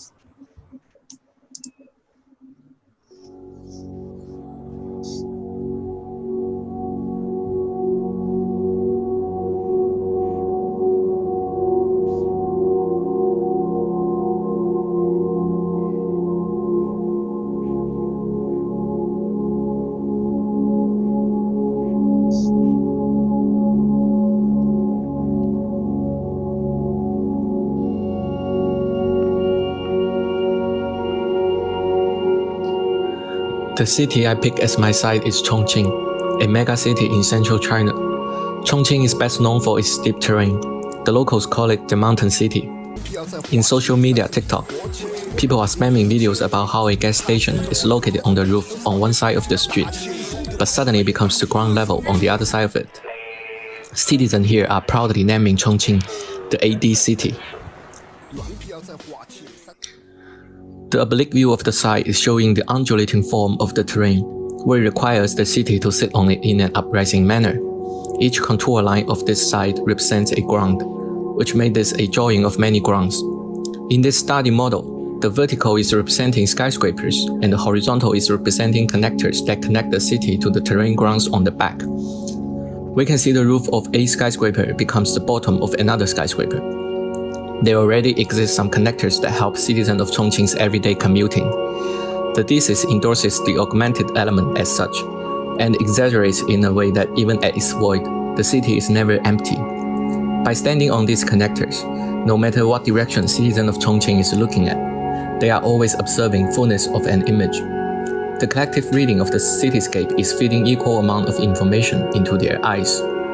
Here's an observation of a very typical scenario within the city of Chongqing, a drawing of residential tower which gives over one level of its floor to the public. The reason they are doing it is because the middle of the residential tower is actually the ground floor that connects to part of the terrain. Then I start to abstract the residential into vertical elements and the skywalk into horizontal elements.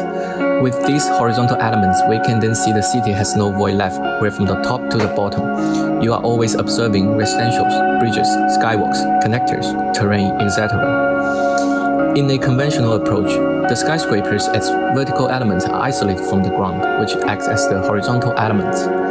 City of Chongqing instead, the vertical and horizontal elements are more evenly distributed due to the existence of the mountain terrain, creating intersection between them. The thesis also exaggerates the role of balcony and rooftops by minimizing their infrastructural need and expanding their cultural and geometric aesthetics. The roofline of the skyscraper is being used and volumized, making the middle of a skyscraper a public plaza where people can gather. A perspective view of that would be people dancing in this plaza after work. Another example would be a Balliet connector with a temple integrated on one end, allowing people to exercise religious practice and ritual events. From the perspective view, we can see that even office workers can observe citizens coming all the way up here to invest in whatever they chose to believe. Conventionally marginalized rooftop is also being evaluated. The coexistence of rooftop infrastructure and self-growing organic vegetables can provide a unique dining experience to the local people. One more example would be this type of sky opera, where traditional Chongqing opera is on show. People can walk through the connectors and enjoy an immersive experience provided by the opera along with the semi-interior of the skyscraper. Some intersections include a 360-degree panoramic view karaoke center for the visitor to hang out with their friends after work.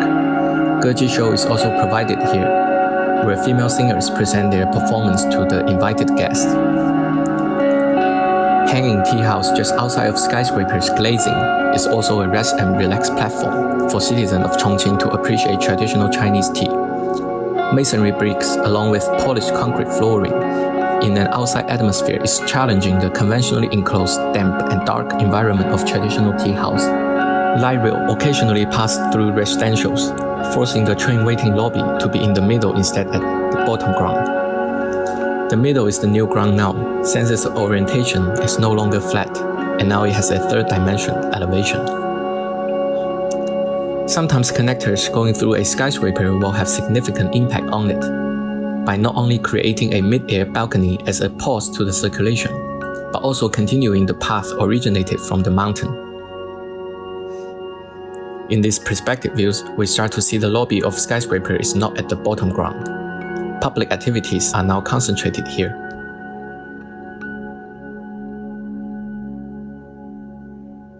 I will now show another animation recapturing the definition of pseudo-senyata.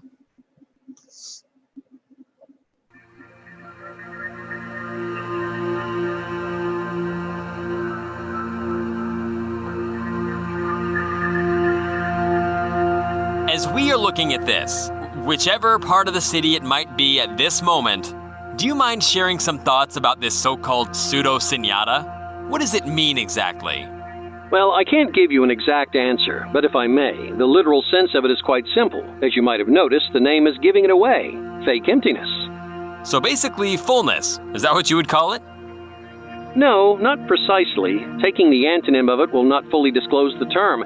It's more of a state in between emptiness and fullness, or some might find it easier to call it a coexistence of both empty and full. Interesting, but is it possible? Aren't things either empty or full? I mean, you either have it or you don't, right? I'm guessing the people here are taking this term very seriously.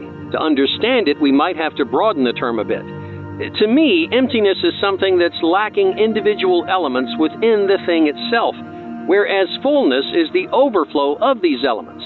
You're not wrong. We can only keep our focus on so many things. It's come down to the decision of either the individual element or all the elements together. A decision between the individual and the collective, perhaps? Very likely, but we also have to remember we should not take things the way they represent themselves. Although the city seems to be interested in building an equal dialogue between individual and collective, these two concepts are not so isolated, but rather respecting each other. In fact, they are each other. They seem opposite, you would think, of course, but the individual is just another form of its opposite self, the collective. Can you elaborate more? Well, the existing cityscape here is already a good example. If you look at their skyscrapers, any skyscrapers, each building is giving up part of itself to contribute to a bigger picture, a cityscape painting, if I may. These balconies you're seeing, they are the grounds. With these grounds, people are being distributed in a vertical manner. You have to know that conventionally the crowd only concentrates on the ground floor. lobbies, retails, parking garages, they don't have to be at the bottom. They'd be wherever they want. The bridges also connect them to the steep mountains on the back. Now, if you would look at them... 你说住在这里的感受？很难说，我都已经习惯这些桥桥道道的了。每天上下班，我都感觉在天上。不过依山傍水的感觉还挺有氛围的。我们重庆是3层噻，那个是大家都晓得的。有时候啊，你觉得你在1楼，但其实啊，你是在另一栋屋的屋顶。By being altruistic, by giving over part of themselves to complete the cityscape painting, doing things like this, each individual skyscraper is the local embodiment of the entire city, whereas the city itself is the collective representation of them all. In your honest opinion, do you think that there ever exists at one point that the emptiness and fullness start to contradict each other? Ladies and gentlemen, welcome, welcome, welcome. As our camera panning across the city of Chongqing, let's talk about how this city works. It appears that there are multiple intersections between the skyscrapers and the bridges. I will now go ahead and assume that's exactly where the bathroom is. Contradiction? Yes, there has always been for sure. Remember the global pandemic in the early 20s? Millions and millions suffocated, and there has always been this controversial conversation circulating around you either don't wear a mask to protect what you would call it your personal freedom, or you put on a mask in order to protect everyone's freedom to live. That is to say it in microcosm, of course. I can talk big if you want to. Again, don't take things simply as how they represent themselves. As you probably have already realized, some individuals were giving over part of themselves to constitute the collectives, unwillingly, of course. Are you implying back then some chose to protect the lives of citizens and some chose to protect the economy? Open, open, open. The key word here is negotiation, I would say. Not to get political, but the two terms you're mentioning are often connected to each other. When I say connected, I mean they live off each other and coexist. City of Chongqing has both its skyscrapers and its cityscape equally focused, equally respected, and equally invisible. In this city, the individual equals the collective, and the empty equals the full. End broadcast transmission.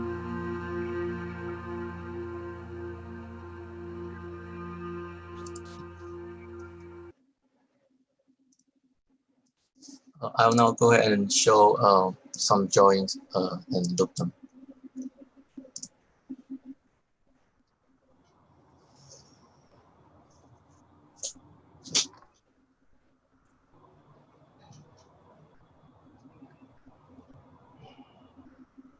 That's the end of my presentation. Thank you.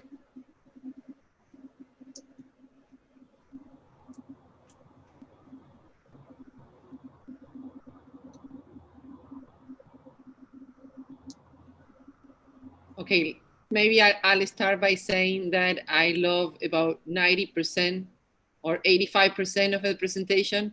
And the thing that I like the most is this idea that there's a continuity between building and building and nature and building and public and private and sacred and profane. All these things don't really start anywhere or finish anywhere. They kind of blend from one to the other. And so I do like the presentation, the intention of the project, the idea of the project. I especially like the opera and the temple, this kind of episodes where there's a lot of difference, but they are at the same time, they mix in an intense way. What I do not love, the part that I think could go further is the geometry. The geometry of the intersection. There are these different, so your narrative, it's all about this blending, but it's all too clean. The way things come together, it's like, it's very planned. It's like somebody designed a trust and then that truss intersects a series of huge vertical columns, and the form is very defined. And I feel like this would be more haphazard. It would be like a gigantic oversized column next to a more skinny beam crossed by a pathway that is done out of multiple parts. And then, so it would not be so, there would be redundancies, but the redundancies would not be like on a grid. They would be like more random. And so I feel that, yes, this drawing, this black and white drawing with the lace work and the kind of Gothic, in the image before, the kind of Gothic waterfall that is in the center of the picture, are more the way it would be, in which it's a more thin and redundant set of members, and not so much like a Norman Foster trust or a Norman Foster skyscraper, but more diluted into more kind of a fabric of pieces, like a pentagram of a structure.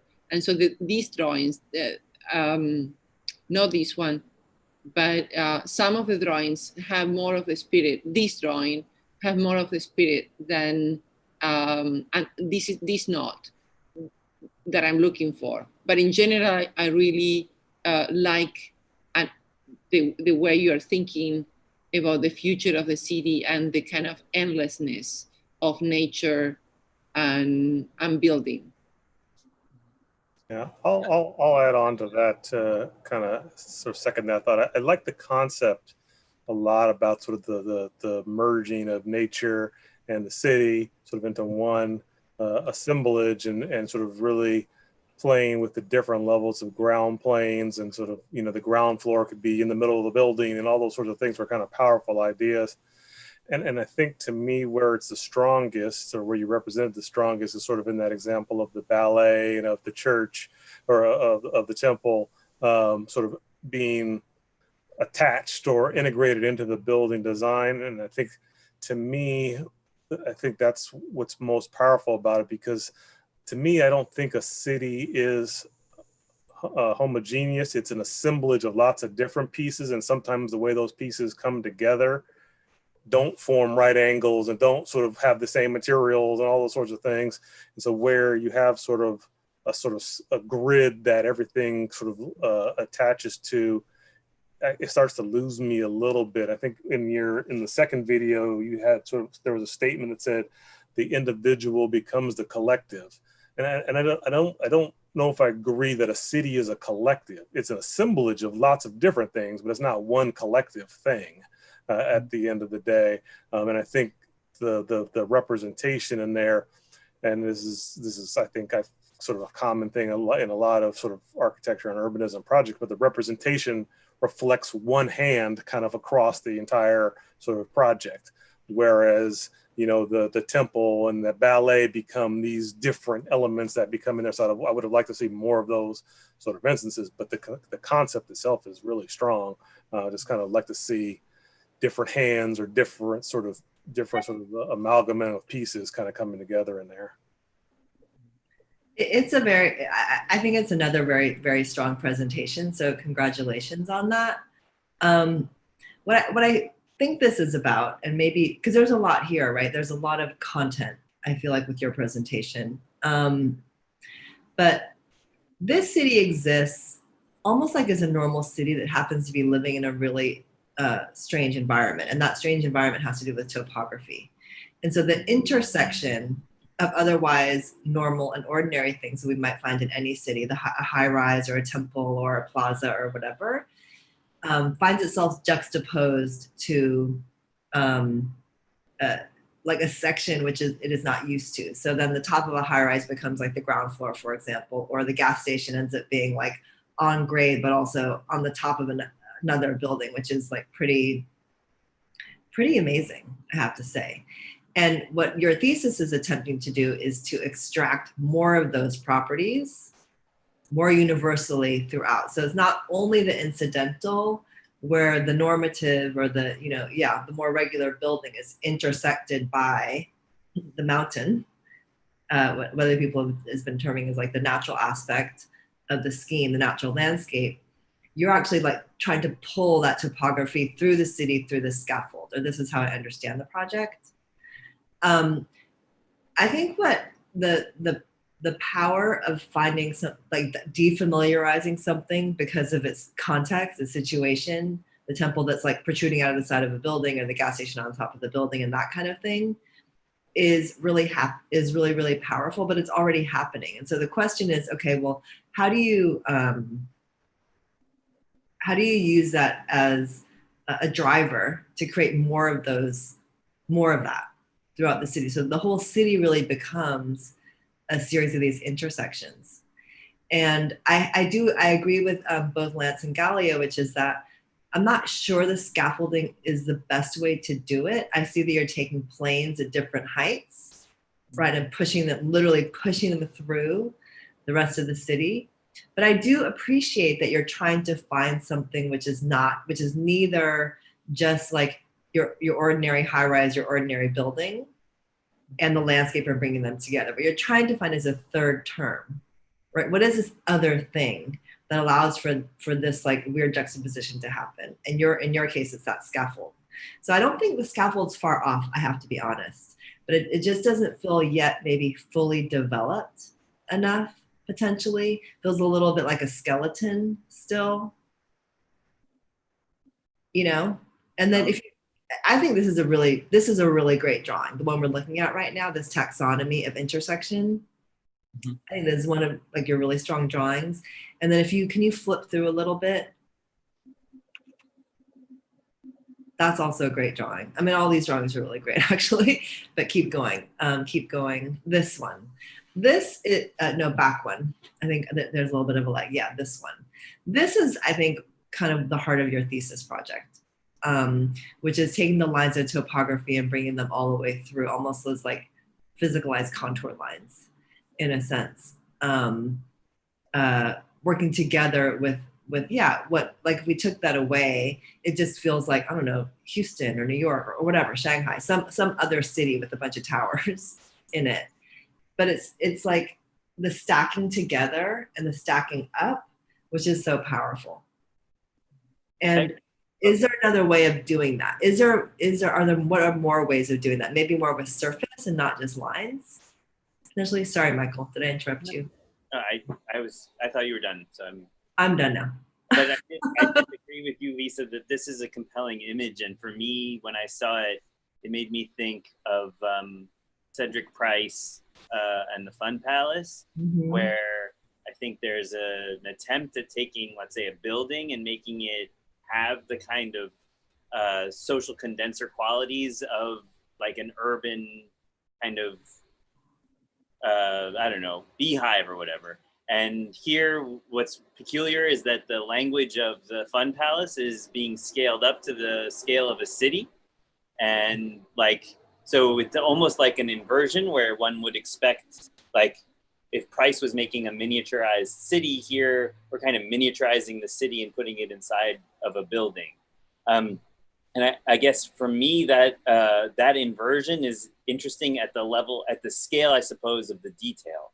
So I'd really want to know, if Price had to use, kind of cranes and derricks and, a movable apparatus to create the kind of dynamism of the city within a building, what then when you make a city into a building, what is the kind of detail operation that happens? I suppose I'd be curious, for example, at those moments of intersection between, say, infrastructure and building, how you resolve things that have to sort of deal with acoustics versus things that, things that produce noise. Or in terms of, I think that the landscape here is helping in order to sort of produce an already existing sort of dynamic. But I guess I'm just, I'm kind of taken by this image, and mostly in the same way that one might also look at, say, Zaha's Peak or something like this, where the sort of background becomes kind of architectural to the same degree as the foreground. So that's my only comment. And I think that in a certain way, the nice thing about those examples from the 60s and the, I guess, whatever, 80s, is that you can imagine that if 20-year intervals about thinking about the representation of the city and the building, right now I feel as though that those interactions wouldn't happen at the same kind of picturesque scale, at the scale of something that's framed and visible. And so when we're immersed within the digital model, I think that we're always anticipating to get closer and closer and closer view of what it is exactly that you're talking about, that moment where the building and the city flip, but we're always just like kind of not getting there.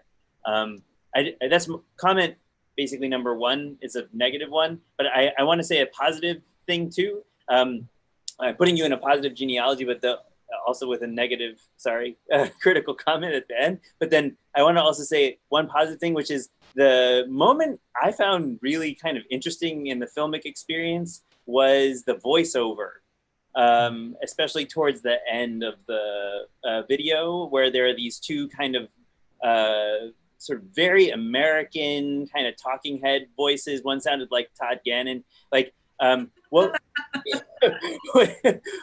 like for me was a very interesting kind of anthropology of the project. And for like, so in a way, if you can't get to a visualization of the detail, it felt almost as though what was happening was that you were enacting a kind of American anthropology of this thing. And for me, that was really interesting because I was like experiencing through their eyes something that they found exotic and interesting. And so they were in some way mediating it for me. I actually have to say that the weird kind of Tom Seaver kind of like rest in peace. But that feeling of having some kind of aw shucks American interpreting the kind of exotic thing, like that felt very interesting and weirdly kind of culturally perverse. So I actually have to say that was really exciting. And I loved that moment. Yeah, I wish Todd were here to comment about that. I'm going to call him up right now. See if he'll join. I find these elements, you know, this like the rocks. They are fabric. They're fabric? Yeah. One is the first one you drew was fabric, and the other one was paper. Those I try to engage the traditional Chinese paper cutting technique. So basically, when you are circulating in between the layers, you're able to observing, you know, from the other side of the city from the cut hole of the paper. But these are meant to simulate more of the mountain. Is that not true? Yeah. They in some way because the drawing overlay on them is landscape painting. Yes, but I'm saying in the design. In the design, these actually are extracted mountain pieces. Is that not true?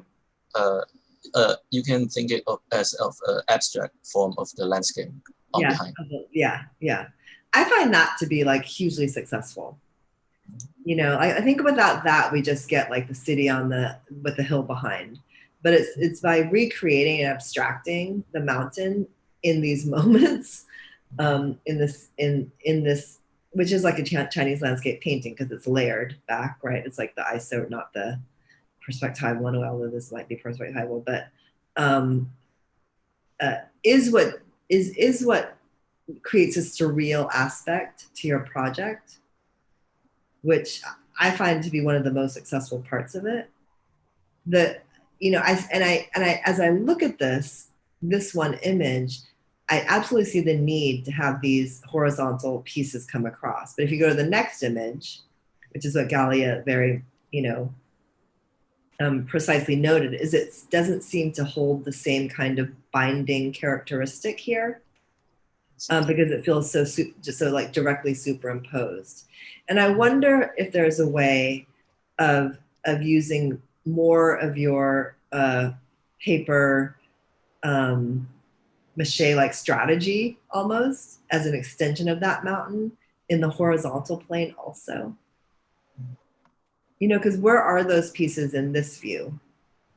Are they not here anymore? I would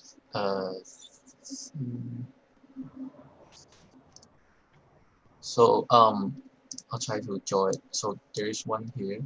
Okay.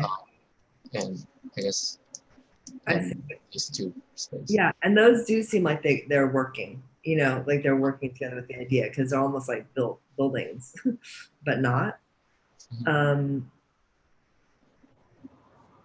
You know, you created such a tricky problem, a really good problem, but an incredibly tricky problem, because in a way, in order to like fully realize your design without using the scaffold, you'd have like a fully solid city. There would be no void space, or almost no void space, you know, or it seems like that might be the case.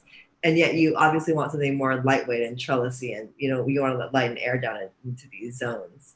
I mean, I think it'd be pretty interesting to cut a cross section, I guess, through this city. Forgive me, I don't remember if you had something fully like that, but there would be a lot of vertical poche, you know, and that might be, but this is not actually the section. Like the section would have a lot of vertical poche because you'd be cutting through mass, right? Your mountain and your landscape.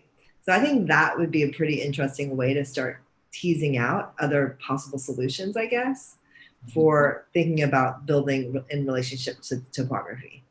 You nailed it in the moments. Those are fantastic. The theater and the temple, all those are great.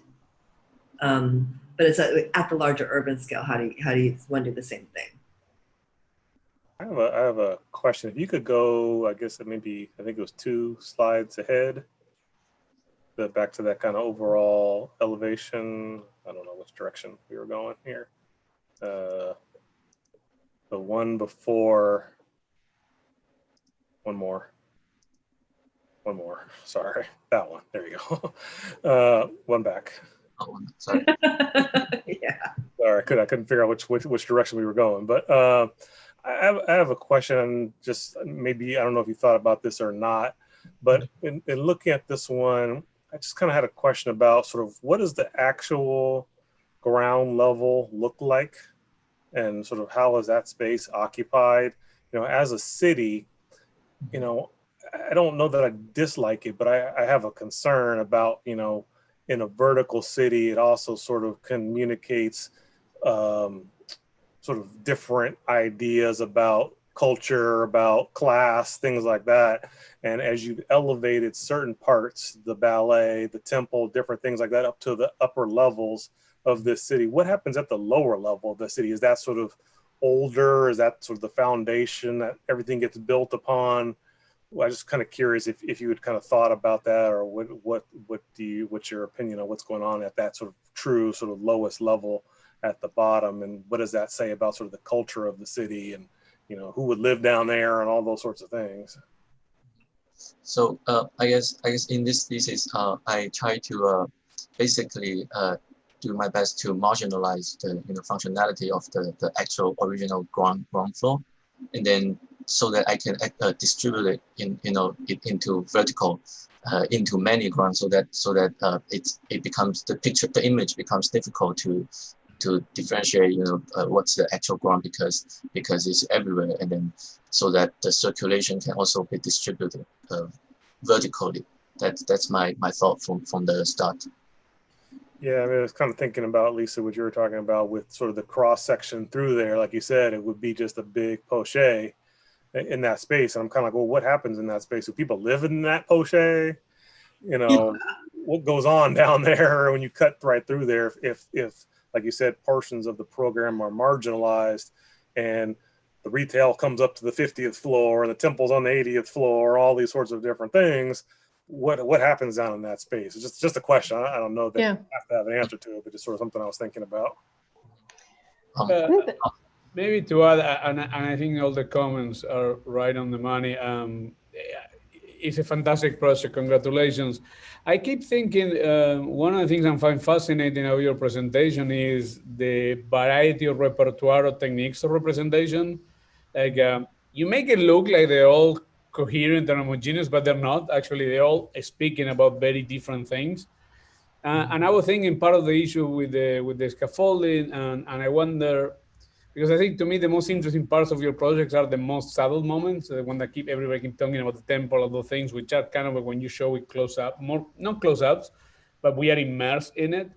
And I was thinking, and this is more like a secondary issue, is I'm for once, with a few exceptions, maybe New York being one of them, I always get a huge disappointment from far views from cities because they always look more denser than when they are, and when you're in, there's such a disappointment things about the space that you have in between, or there is something about that in your presentation, and I keep thinking about it, and I wonder that part of if you were to revisit it and re-edit it a little bit, there are moments I think that the ambiguity of certain connections is more interesting, and I like, for example, if the scaffolding will go away, if you will replace it with an excess of some of the subtleties in when you're doing the close-ups.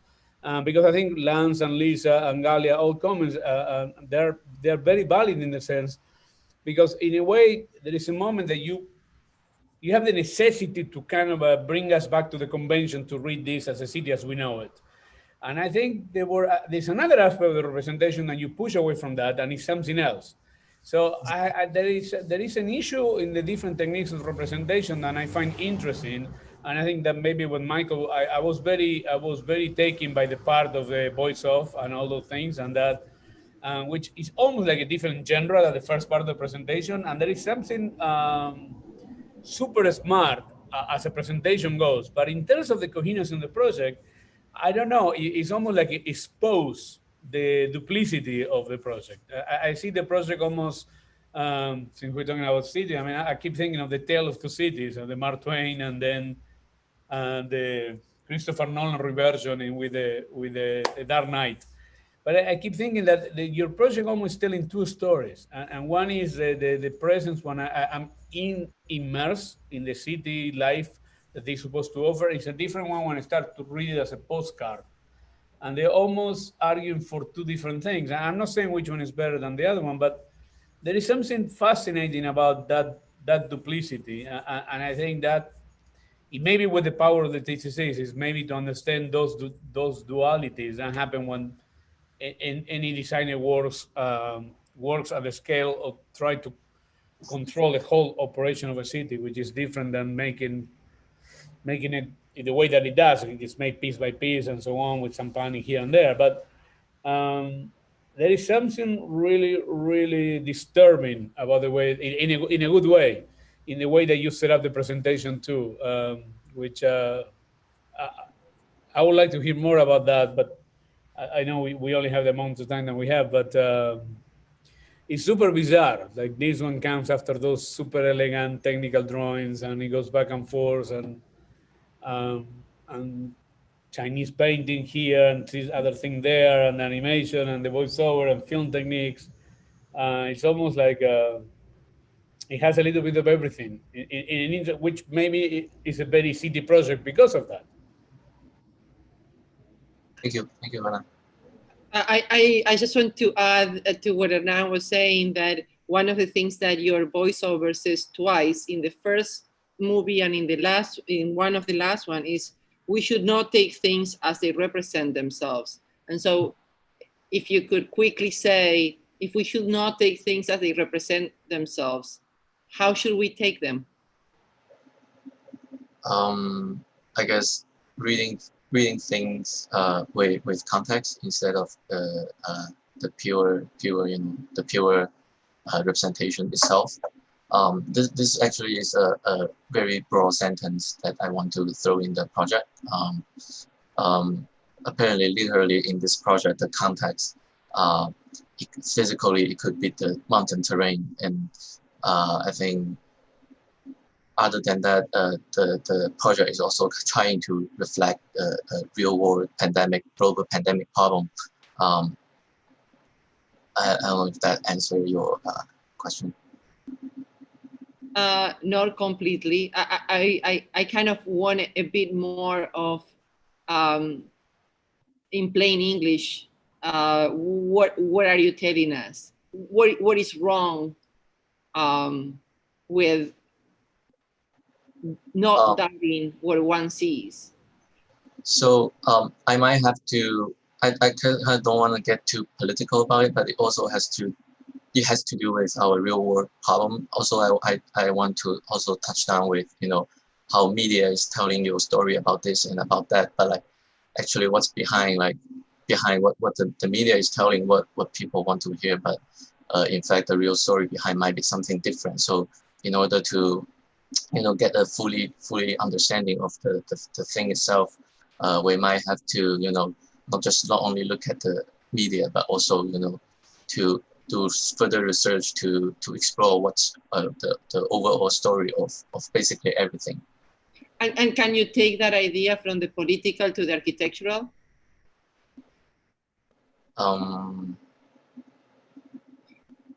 Do you believe that there is kind of a truthness in architecture, or that one should dig beyond the image in architecture?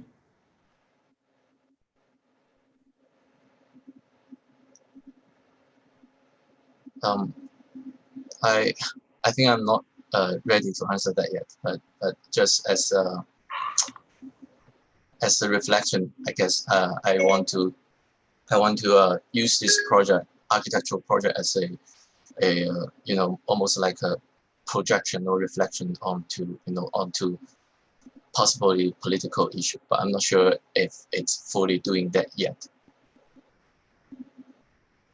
Thank you. All right, thank you very much.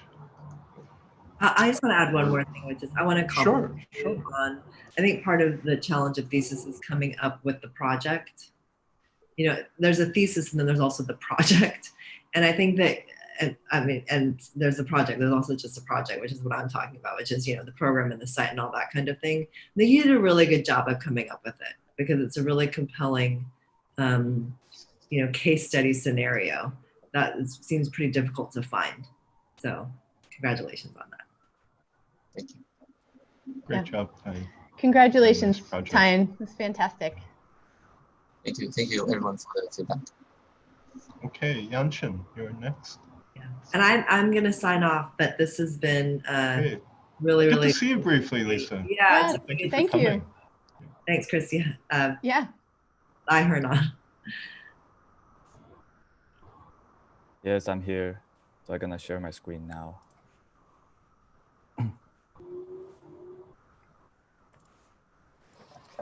So hi, everyone. My name is YANCHEN WU, and my advisor is Kristy Balliet.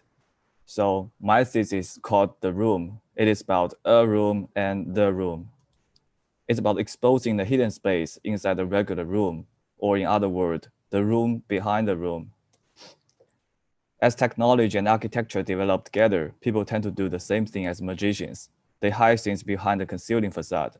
As a result, all we see are illusions. Infrastructures and mechanisms are hidden, yet these are the most complicated parts of the building that condense the most intelligence within themselves.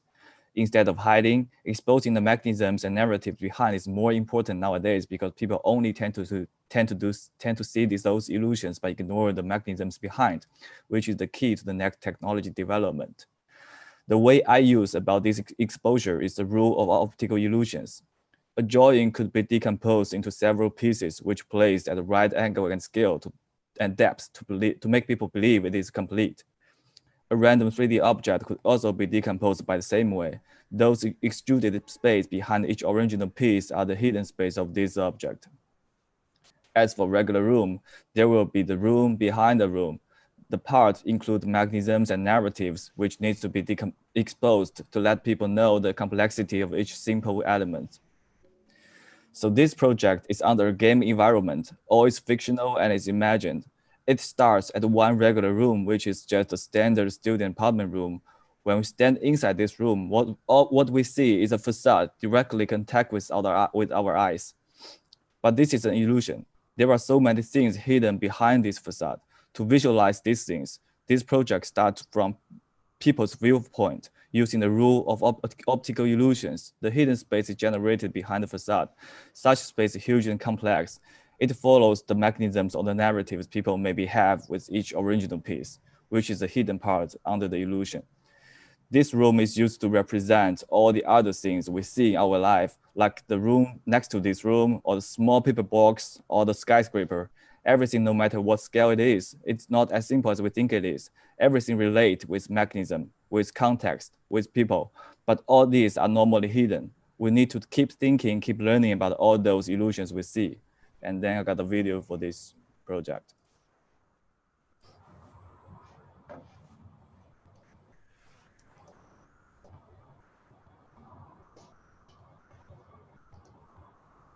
So when we stand inside our room, everything seems normal by the first look. Then the dining desk. We eat, we drink, we work, we talk with our friends. All such activities happen in such a lifted plane every day at different times, just like all different activities hanging in the air.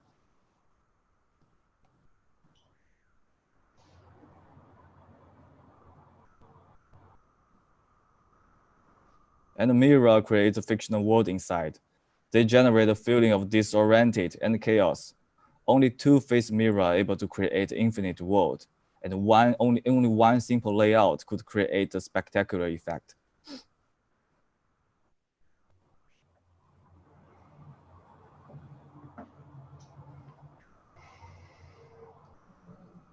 Then the mechanism of a kitchen counter is organization.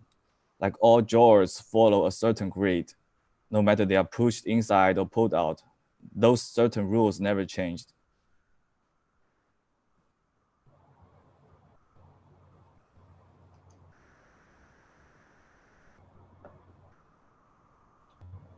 Then the fridge is more like a double house.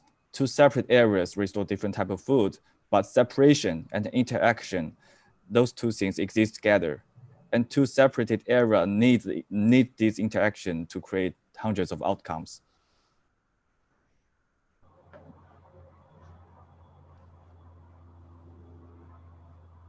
And the bed always covered by the mattress covered by the bed shape. It's the same organization with a human's dream. There could be the dreams inside the dream. It's like such a multi-layered space generated by our brain when we fall asleep.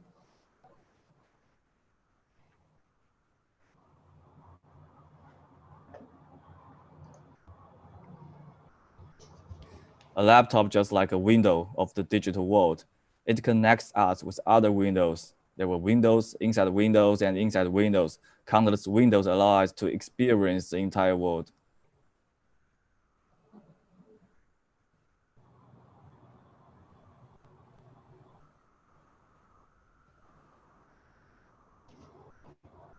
Then any possible object is possible.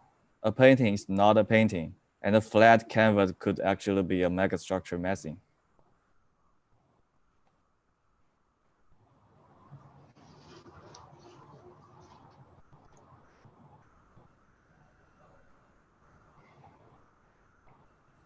Then about the rest of the space behind the wall, even though we don't see through it, but we hear sound like dog barking and loud music, we feel the vibration of the neighbor's movement. We take advantage of the infrastructure inside and the mechanisms of all the layers like waterproof and thermoproof. All the hidden space behind the wall is holding by a frame. So the space is flowing with all these infrastructures like pipes and wires that make a simple room actually working. So even the material used to build a normal white wall is also complex.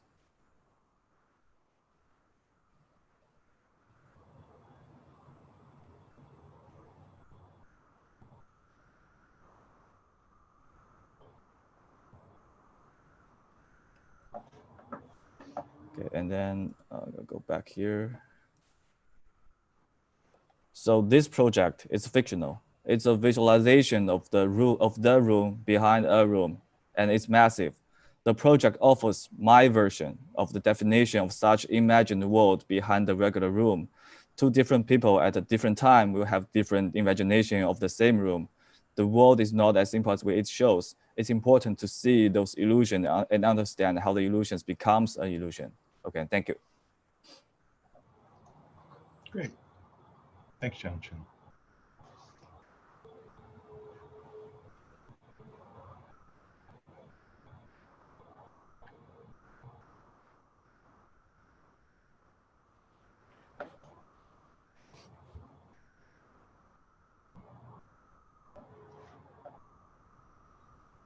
I guess I'll go first. That is a question. So I know you mentioned that the project is sort of so your representation of the room behind the room, but I guess just so I make sure I'm understanding this correctly. So you've sort of what's the word I want to call it? Sort of inverted or sort of externalized, let's say, all the pieces of systems and mechanisms within the room to be outside of the room. And I guess with that being said, I want to ask her, what's the context that this drawing is in? I see, I guess that's stairs coming down, and is that streets? Is that buildings around it? I'm not sure what's the context that that's all sitting in. So basically, like, this all things coming out is like beyond, it's the imagination of so for example, like these stairs and those the blue part, it's extrusion of the mirror space. And so when I do this, it's like when I'm sitting in my room, I was watching at like this facade and what I call it as an illusions, because we don't see through it, but it has its mechanism. So I think we need to understand those kind of mechanism, and I was trying to visualize all those mechanisms behind each piece inside the room, and using like using the main characteristic of each original piece to generate the things behind. So I think I would more like using this project as like a reminder, like when we sit inside our room, not only the room, it's like when we're seeing like the one simple object, there are so many mechanisms behind these things. So it's like, so I use this way as the way of optical illusions to, it's like using my viewpoint and extrude it through the edge of this project, and then visualize the things behind. So this is my way to using that, and want to use it as a reminder to let people to think. Yeah.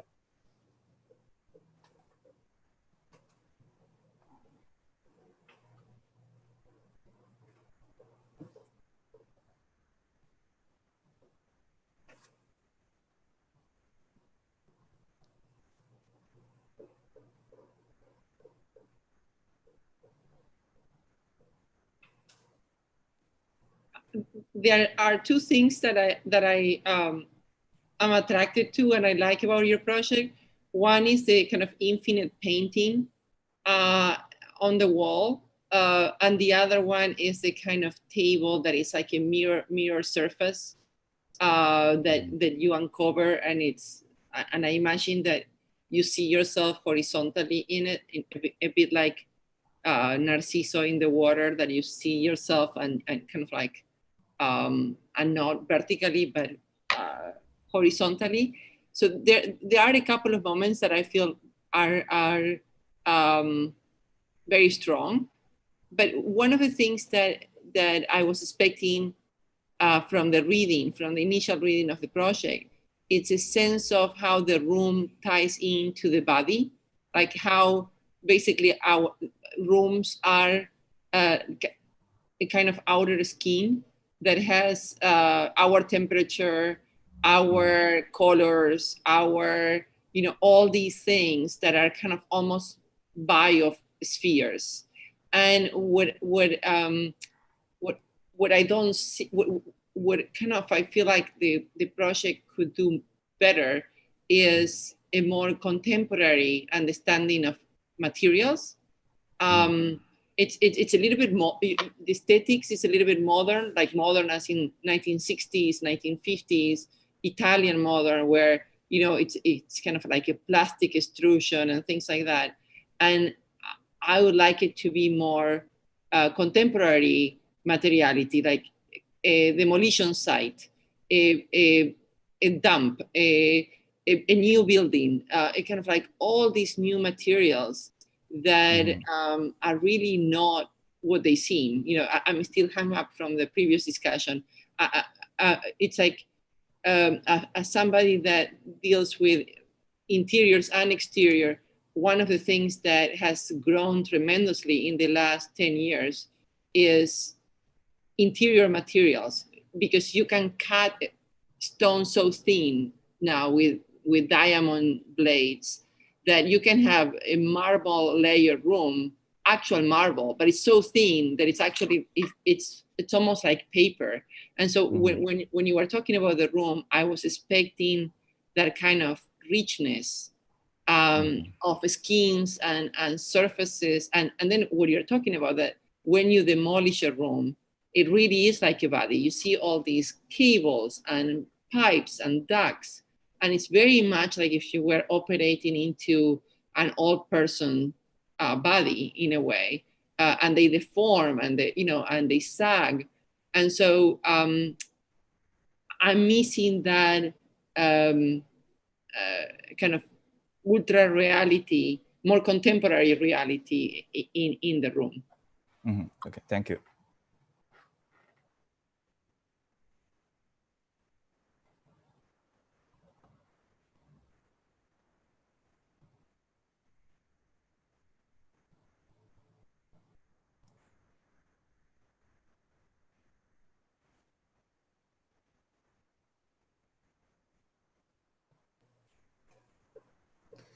Yeah, I guess, you know, I think I'm struggling a little bit to sort of figure out how to evaluate sort of the externalization of all the different systems from the room.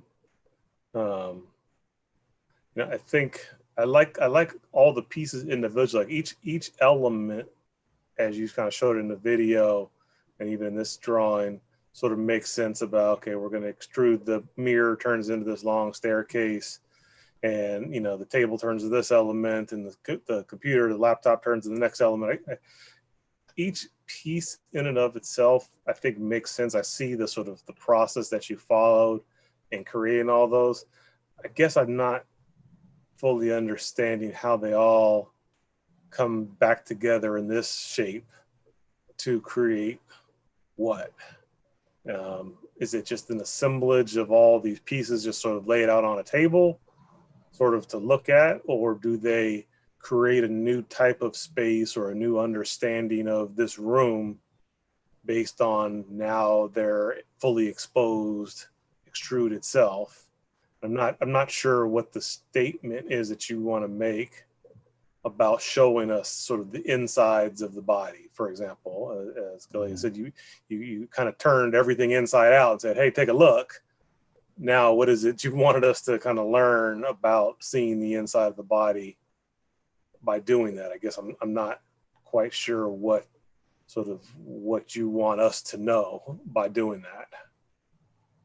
Yes, I think you're right. It's like I want people to think when we see this table, but it's not table, but it's like I'm like make an exaggeration version of each original piece inside the room, and want people to understand, want people to like to keep thinking about the mechanism. Maybe it's not like not about my version, but when people see through it, he will think about his version, about how he understands a dining table and how he understands the things behind the wall.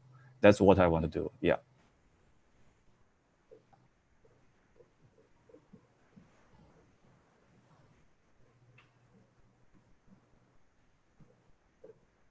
Yeah, Yanchen, I think it's always been a little, odd to me, and you and I have talked about this, that while you've been kind of fascinating of the expansion of the interior through your imagination, that you've been really focused on this kind of exterior image, which in some ways is a lot like a kind of a standard massing of a building. And so I don't know if I would just throw it out there for something that you for you to continue to think about that, like, I think just even representationally, I'm just not sure that this thing should connect to the ground, for example, that those stairs should look like we're supposed to understand this as a building.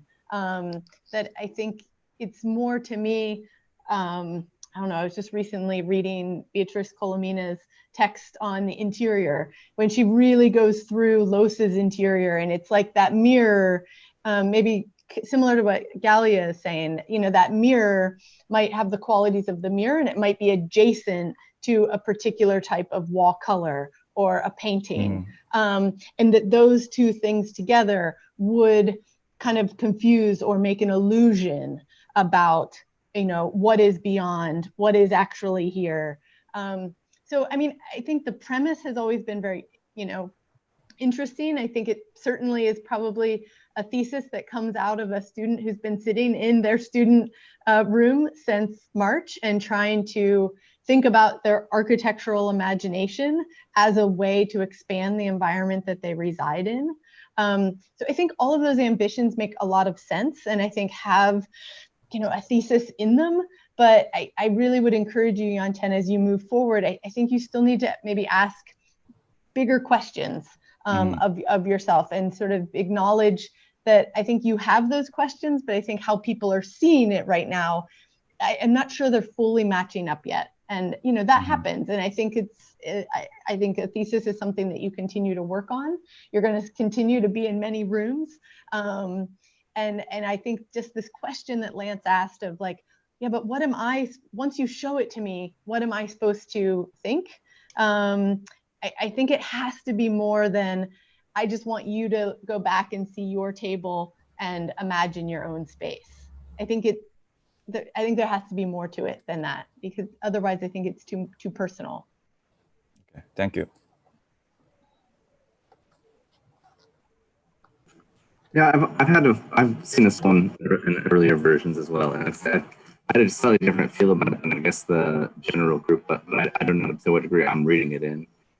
To me, there's a kind of Truman Show or Cabin in the Woods like feeling of like a huge apparatus surrounding the kind of tiny space that you're locked in, that is like all eyes are on you, and this kind of like focused on the room, that it's like it reminds me of these kind of like fantasy sci-fi horror movie settings of like that unseen to those in the room, that there's this endless construction that's controlling and operating their lives. I know that the intention was to go the other way out, that it kind of expands and shows all of the supporting aspects that kind of are implicit in the room out into a more positive view. But it just kind of, it has echoes to me of a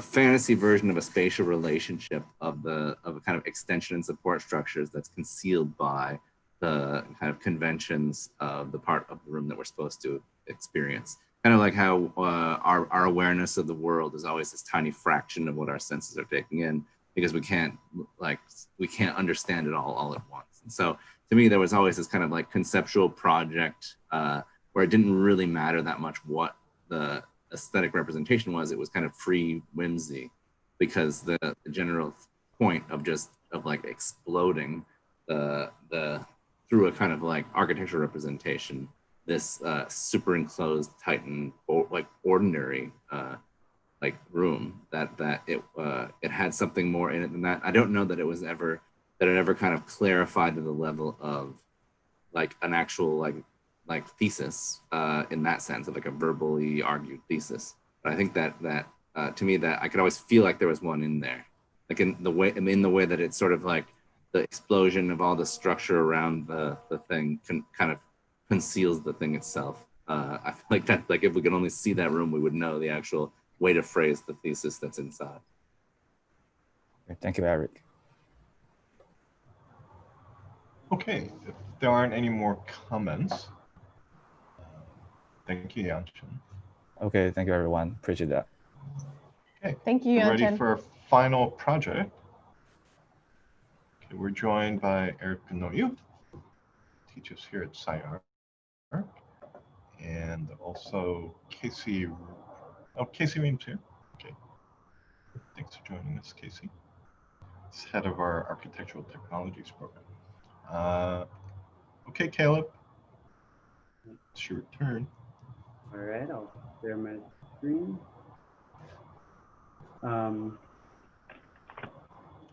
Hello, everybody. My name is Caleb Roberts, and today I'll be presenting my thesis, arithmetic imaging.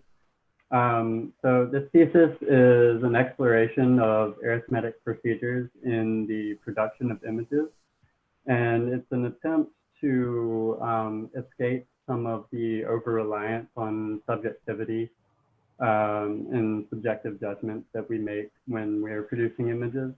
And to describe that a little bit more, when we're, I've noticed that when we're making images, and specifically like in architecture and other fields as well, we operate with sort of an addition and subtraction methodology where we create images and keep adding images and then remove images that we don't like or don't fit the concept that we're developing, and that then subtracts that image and its parts away from the equation.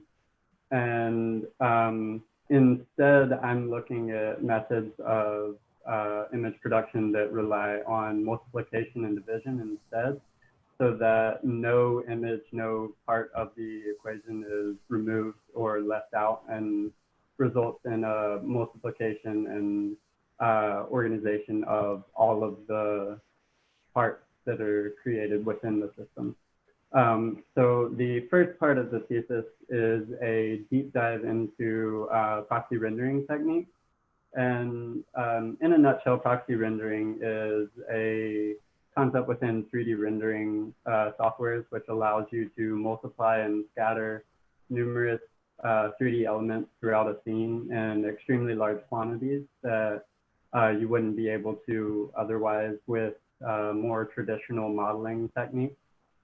And you control the system by manipulating a series of variables, multiplying one 3D element against another, replacing, swapping out one element for another, and multiplying multiple proxy systems together to produce the final image. And for the purposes of this thesis, I've created a catalog of 3D elements that I then applied this technique to multiplying them together to produce a series of images. The 3D elements range from recognizable architectural elements, natural elements, to more abstract, suggestive forms that sort of suggest an architecture and aren't quite as recognizable as, say, the tree or the house. And what this produces is a series of images that are a combination, a multiplication of a number of these elements. Each image is cataloged with the elements that are contained within it, its constituent parts. And once these images are produced, I then allow a machine vision AI to classify them. And what that means is the specific system that I use relies on Google's Cloud Vision, which is the software that they use to classify any image that goes into a Google image search. So then when you search for an image, you're typing in a word, and that word is associated with some other words or other concepts that then lead to a series of images that the AI thinks you're looking for. And so I allowed the AI to classify my images as well, giving me a list of labels that it believes describe the image. And these labels range from saying, like you can see here, building, city. They're even more like kind of odd ones that pop up. There's one image that was labeled as a strategy video game. And it's just a scene of a house, basically. So there's one more part of the thesis, or part of the production, which is allowing a GPT-2 text generation AI to give a description of the image based on the labels that Google's AI gives to it. And what that means is the GPT-2 is a text generation AI. It stands for Generative Pre-trained Transformer, and it's trained on a vast library of text that comes from a variety of sources, including like Wikipedia, medical text, and scientific journals, to literary novels and that sort of thing. And what it does is you give it a very small, like 1-sentence input, and then it continues to write what it thinks would come after that. So I wrote this first sentence based on the labels that I was given by the Google's AI, and then allowed the AI, the GPT-2 to continue to describe the images that I've created. And I'll just read this description for you. So an aerial photograph of the architectural ruins on a historic site. The picturesque building, which houses a large library, was built in the late 15th century and has been reconstructed to make it a cultural center. There are large reflection pools and gardens in the central courtyard. The main building is terraced with large windows, and the walls of the terrace are painted with traditional red and white accents. There are small statues of people on the terrace in the walls of the central courtyard. So what that leads into is giving me a sort of framework to go back in and continue to edit the images and produce new images from this narrative created by an artificial intelligence. And you then can continue to, it creates a sort of feedback loop that then allows me to continuously producing new images with the same multiplication structure, dividing them into their linguistic categories based on the Google image AI, and then assign narrative to them and place that narrative into the images based on the text description. So I have created a website, which I will share with the group, to house my, to contain all of my images.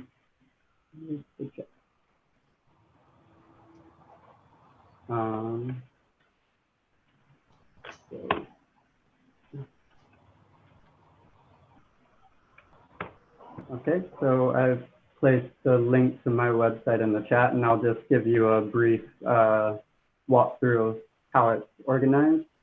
So if you click on multiply divide, you're taken to a page which allows you to dynamically filter through the images based on the elements that are contained within them, essentially multiplying specific elements together and seeing the results. You can then click on any of the images and see the list of elements, the descriptions, the labels, and all of the elements that created the images. Caleb, I'm sorry, you're no longer sharing your screen. Was that intentional? Oh, I'm sorry about that. I will go back. Okay, thanks. Okay, thank you for letting me know. Oh, no problem. All right, so back to the description of the site. So if you click on any of these elements, it gives you the images that are created using these elements, showing you how they were multiplied together. And you can also see the organization based on the linguistic tags of the classification AI. And then if you click on one of the images, you'll see the variables that created it, the tags, the labels that describe the image, and then the narrative description that comes from those labels. And some of the images have additional pieces of their scene as well. This image was another one that I found quite interesting when I ran the AI for it. It was just a scene of some trees and form that like suggests an architecture. And then the AI generated a description talking about some workers at a factory going on their lunch break and encountering a wolf in the woods outside of the factory. And I then went back in and allowed the image to describe those that narrative. So the overall idea of this thesis is to produce sort of a collaborative workflow between myself and the machine tools that I'm using in order to remove my own subjective judgment from the production process of the images, so that I can create a more impersonal mathematical approach to image creation. Thank you. Great. It's such an intriguing proposition.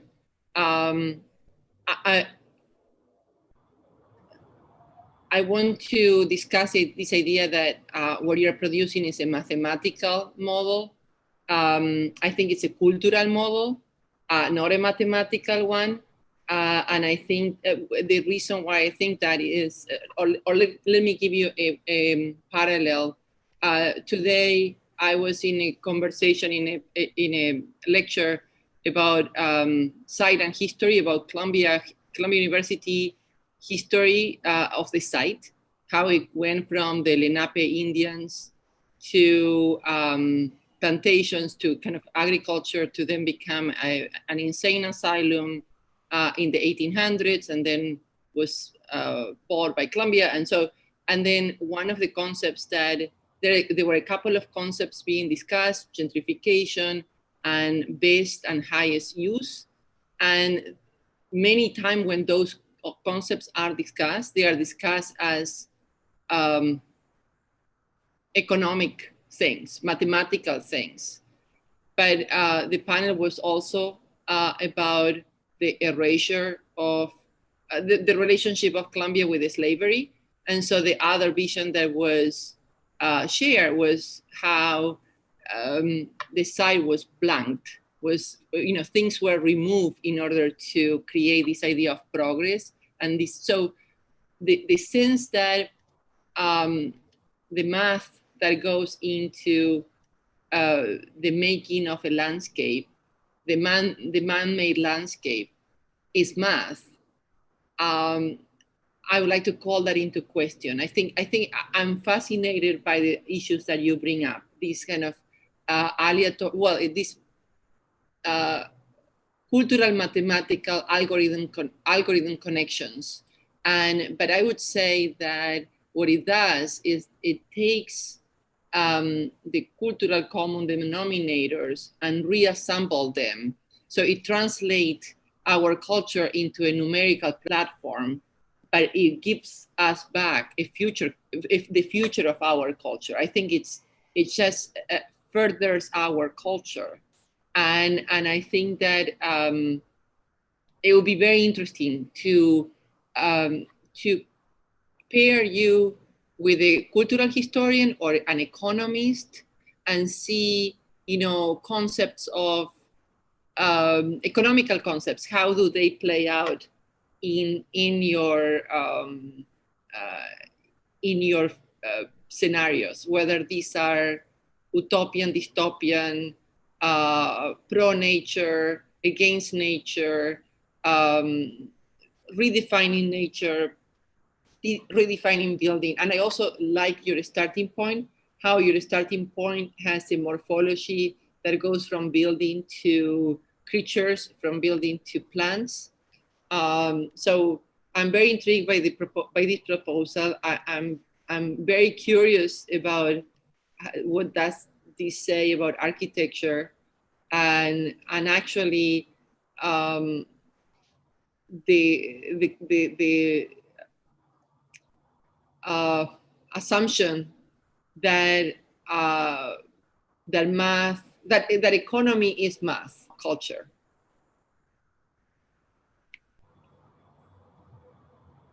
Is your name actually Caleb? Yes. That's amazing.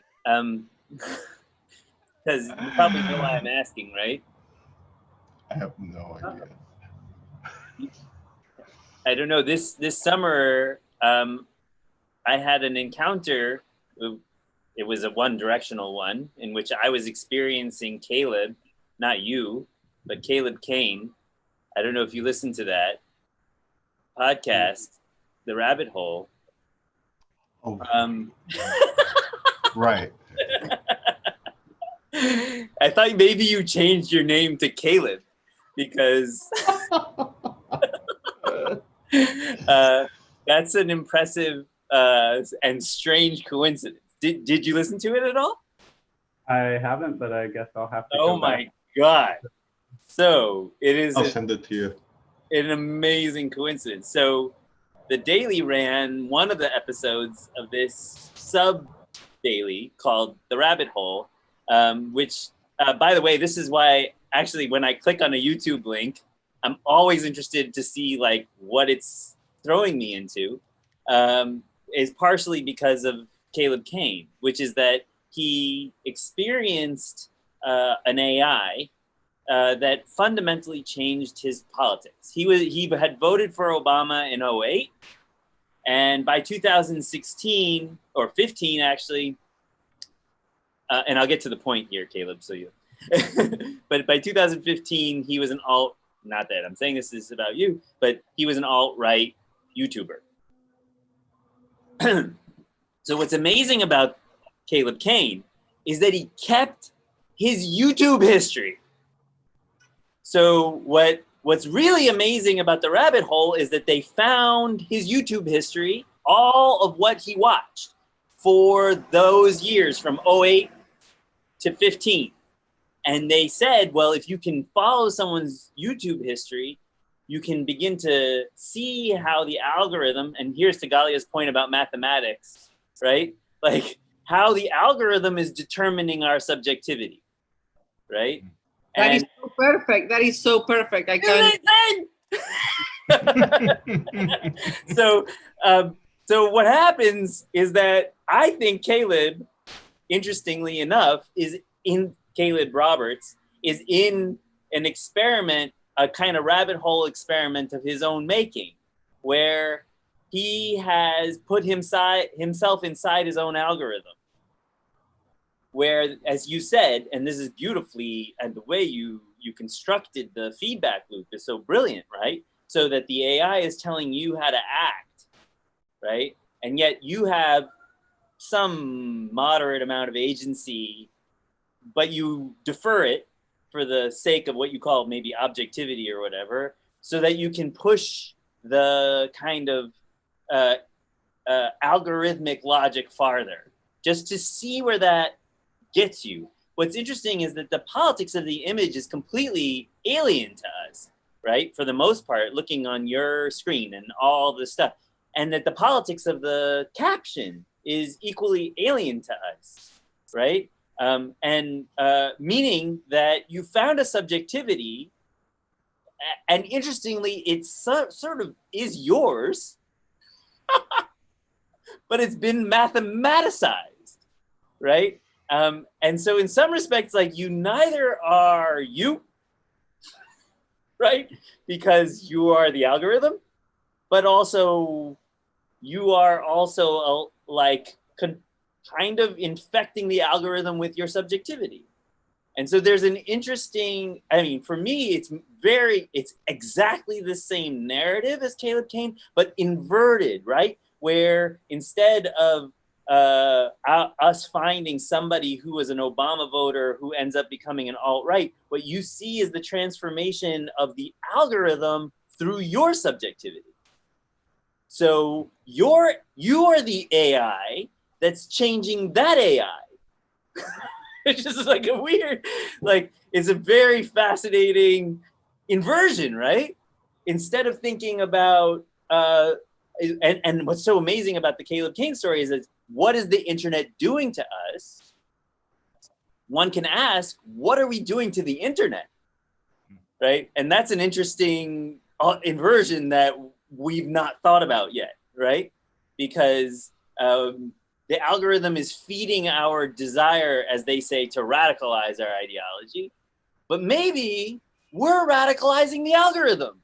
I think that's what's interesting about your, whoa, you know? So this is a really fascinating project for me. Also, precisely because it has the appearance of being not tied immediately to a politics. So what does that mean about the way we are meant to read it, right? Because I don't know if you've been reading your Rancière, but the whole thing about the sort of the way in which we're meant, the conditions of the sensible in which we're meant to absorb an image, determine the way in which we accept it, right?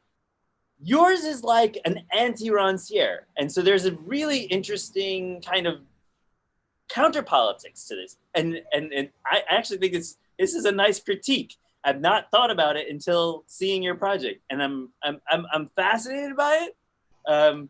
Yeah, so just for now, anyway. Like, are you the last one? Because there's plenty. This is it. Okay. Yeah, Good time to drop the mic. I'm not sure if I can follow that or not, but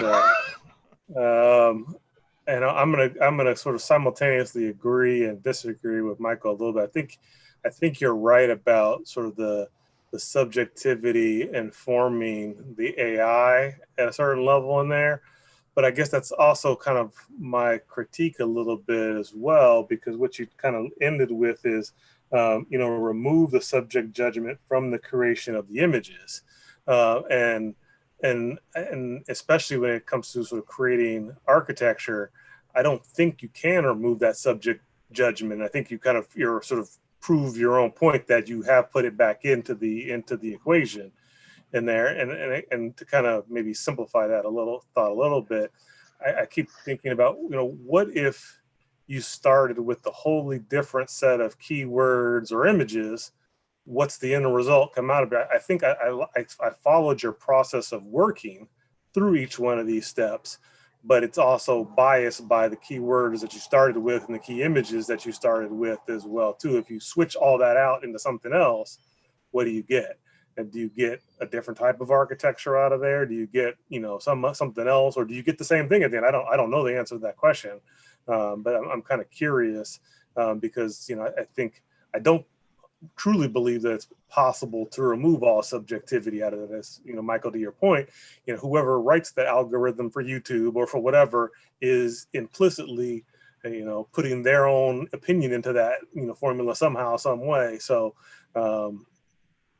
in the end of the day, the story that you're creating here with your images is still carrying your identity into it, no matter how you cut it one way or the other. I think it's just sort of unavoidable.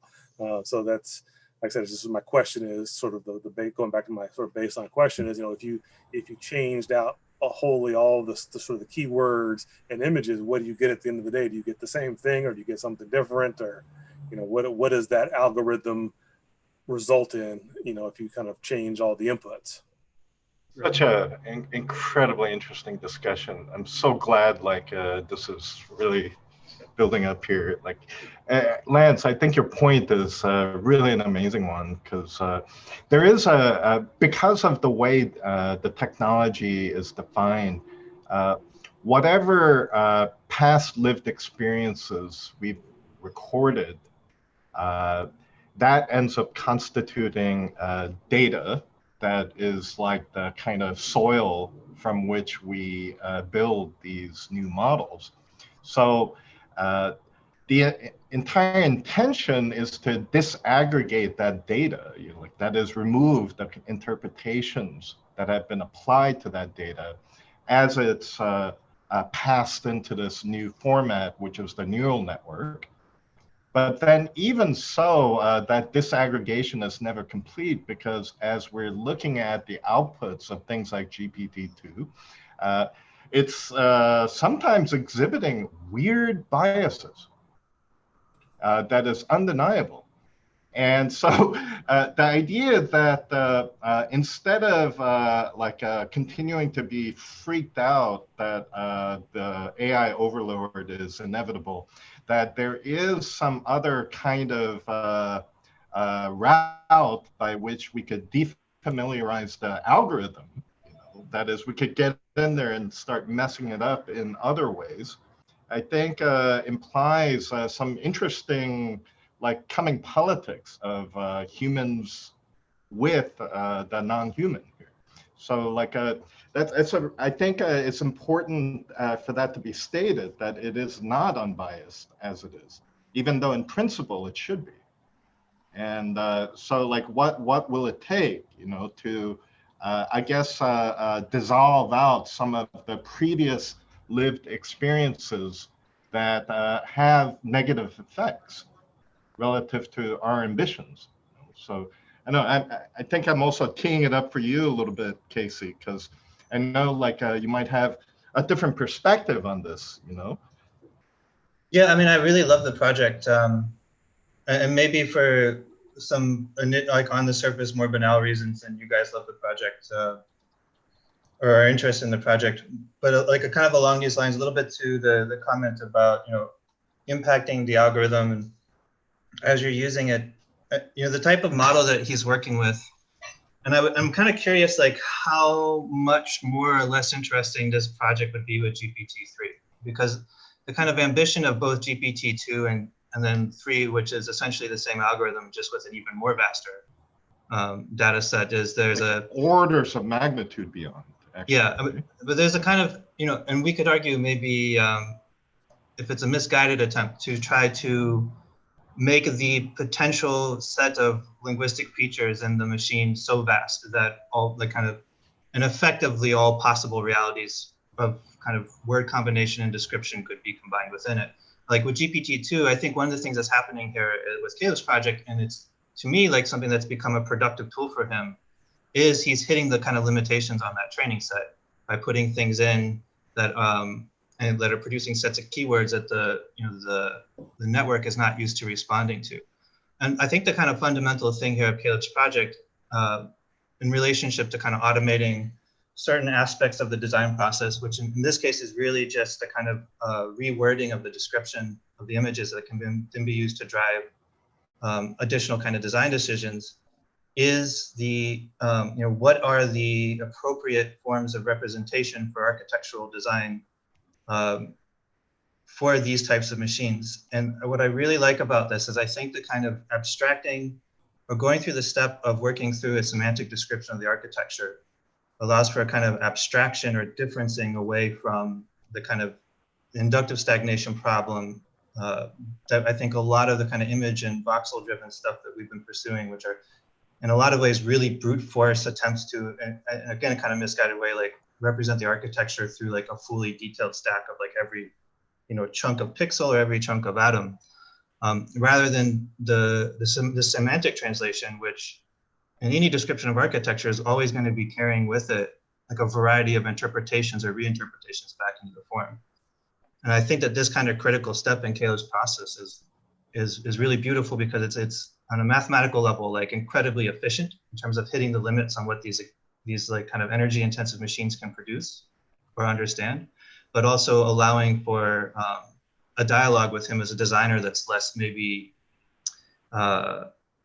inescapable in terms of the inductive stagnation problem. Like he's not constrained to kind of reproduce that image one-to-one because there's such a gap in the detail that the machine's providing him for the production. But I would like to challenge that the limitation is not in the machine only. I think the limitation is in the imagination too. I think that we tend to think that we're boundless, but it reminds me of an experiment that a psychiatrist did in the 80s with drug addicts and artists that took the same drugs, asking them if they thought they had original images after consuming the drug, and they all were convinced that they had original images.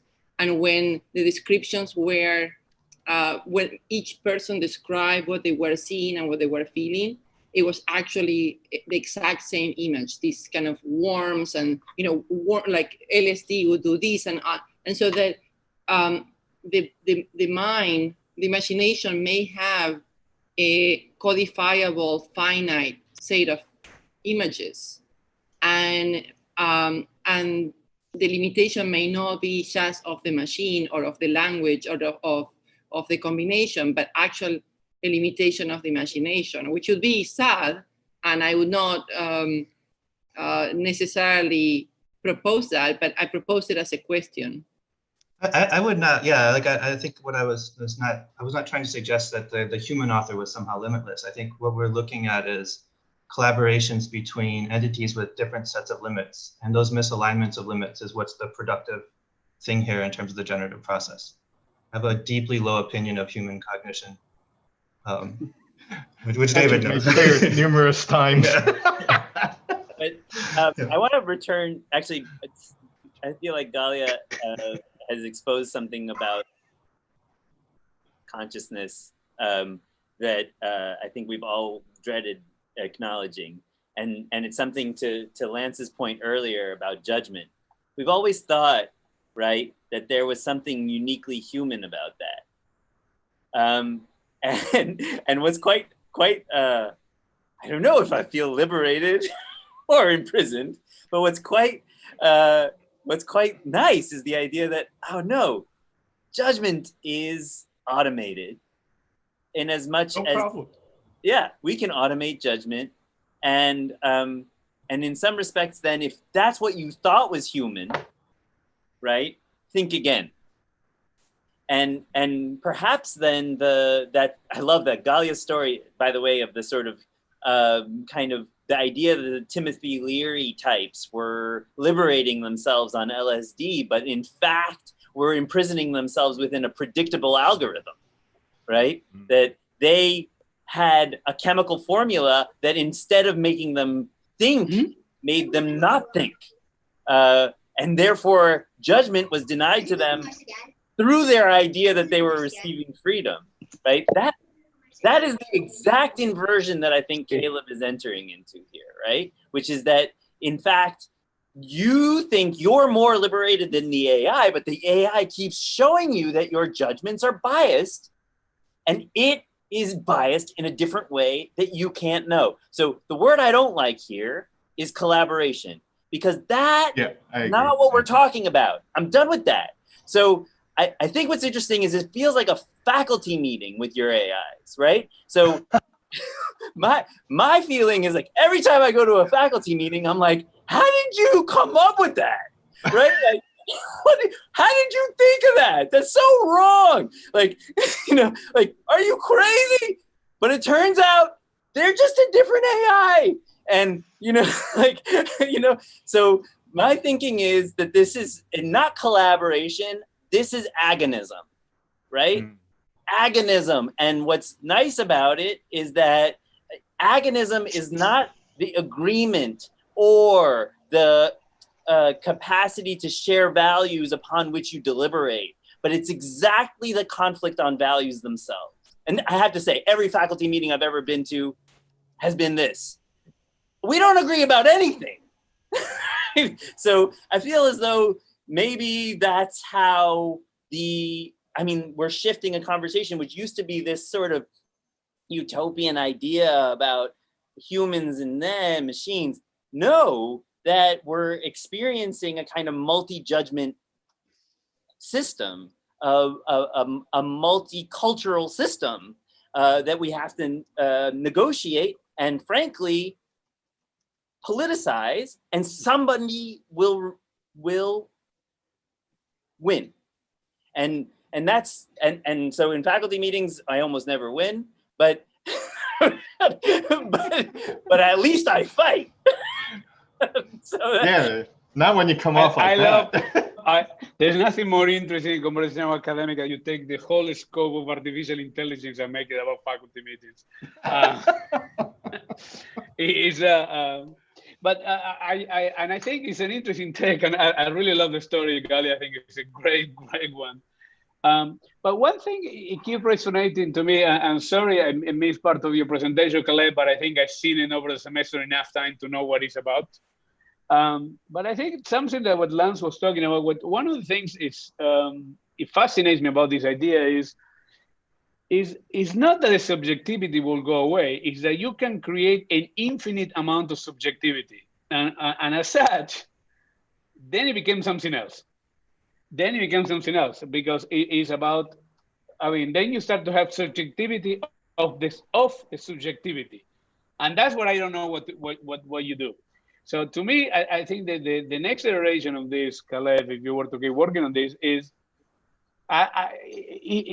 this the scope of the subjectivity, your own subjectivity has the capacity to absorb more extreme versions within. So if anything, to me, what is a little bit predictable is the self-similarity of those subjectivity. So I'm all for subjectivity. I hate objectivity. I don't think it exists. I don't think as a designer we should care about it. At faculty meetings we should not care about it, Michael, neither. Just to keep talking on the subject. But I really think that there is an interesting idea that I will keep repeating and I will keep forcing ourselves, because we already 40 years in one way or another, at least in architecture with technology, is let's don't be so optimistic about the power of the future of these things. So they always get domesticated and get banalized way faster than we think it's going to be. So artificial intelligence for me, it was way more interesting in Terminator than it is now, which it helped me to choose shoes in Zappos or in Amazon. So, I mean, that's why it's getting scary. Not really. I mean, not really, because then greed and human predictability come into play. So to me, the idea is not about the lack of authorship and so on, which sometimes it comes in this conversation. I know it's not your case, Caleb, so I don't want to put you in that camp. But I like the idea of the hyper subjectivity of the subjectivity, which it can become almost like an impossible problem, almost like a psychoanalytical problem. So it becomes a different issue. But I don't know, there is something really powerful about that idea to work. And I like that your project doesn't hide that. It doesn't have your desire as an author or somebody who you're the one making judgment calls in relation with something else. So, but like Michael says, maybe you were never making any judgment. The judgments already were there and you just collecting them, maybe. So you became a curator of judgments, which is sad because as we know, curators usually are sad. It's a sad destiny to be a curator. It's way cooler to be curated than being a curator. But that's a different conversation for a different day. I want to return to this thing Michael said about just getting rid of the collaboration concept, because we're so used to a democracy of consensus, and for years I've been fascinated by Chantal Mouffe's, I guess projections of some alternative democracy of agonistic politics. So like to think that that could be a destiny for our relationship to technology, being an agonistic relationship, as opposed to a relationship of trying to achieve consensus with AI, agreement, or peace with it, which I always thought was a weird kind of, anthropomorphic kind of hope for the technology. But that there could be disagreement and constant agonism between our way of seeing it versus automated ways. That's super interesting, I think. And maintain the tension instead of expecting it to resolve itself magically somehow. But the problem with what you are proposing, David, and I do like the idea of conflict, but is that agonism or conflict-based technology will lead us into kind of a solitude. It will lead us into basically what we have, a culture of consumption and individualism. And we have such big problems that collaboration, it's the only way it's a survival mechanism. Collaboration has always been a survival mechanism. And I know from the point of view of creativity, it may sound like a kindergarten teacher, but it's from a survival point of view, it is the thing. We will not stop the fire if we do not agree on how to stop the fire. And so I would say that collaboration and democracy, as kindergarten concepts they are key in this moment. And democracy is basically the rule of the people. Therefore, there wouldn't be one person that would be right, but it would be the majority that would have a tendency to a response. And so collaboration and democracy and technology, again, knowing that that's kind of a very much like a faculty lounge discussion, and I don't like to take that a position at all. I think that we have to at least discuss the possibility of throwing collaboration out the window and giving into a constant contradictory position. Yeah, I totally sympathize because I generally operate out of that hope that there's consensus out there in the future.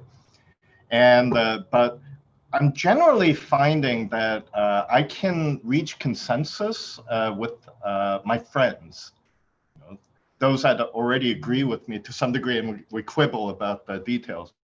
But with the other, however you define it, I find it nearly impossible to reach consensus.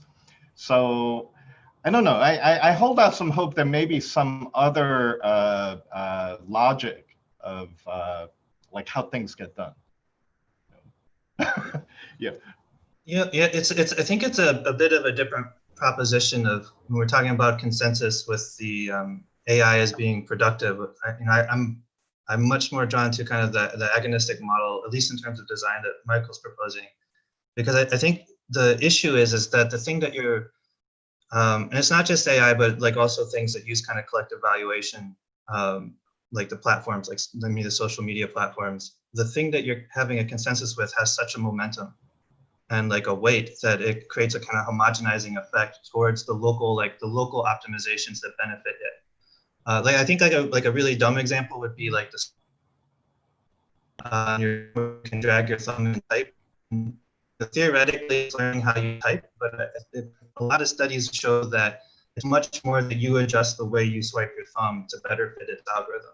And I think that's the same kind of things that like Lev Manovich has uncovered in the kind of behavior on Instagram, that a lot of these platforms tend to produce a homogenizing consensus that might not lead to an innovation on a design problem. In fact, don't usually, right? They create kind of a consistency of a banal result. So I think it's a kind of combination of working with machines which are labor intensive or like energy intensive and have a vast kind of momentum to them, but also a kind of scoring or value system across a large kind of community of discussion that we're not used to engaging with, like way more than what we would talk in a faculty room. But in some ways, I think consensus becomes a very scary and very probable future for these platforms, and one that kind of traps us from actually finding solutions. That makes a lot of sense. I just want to ask you a question, Casey, because the AIs being trained to play chess very early in the history of these algorithms. Isn't that a big part of their, I don't know, like the pedagogy, as it were? Not this one, but they have used they have neural networks trained to play chess. And not surprisingly, the ones that do the interesting playing styles are the ones that were trained adversarially. So the reason I ask is that, you know, back to the MOOF reference that I dropped, now she's into coalitions,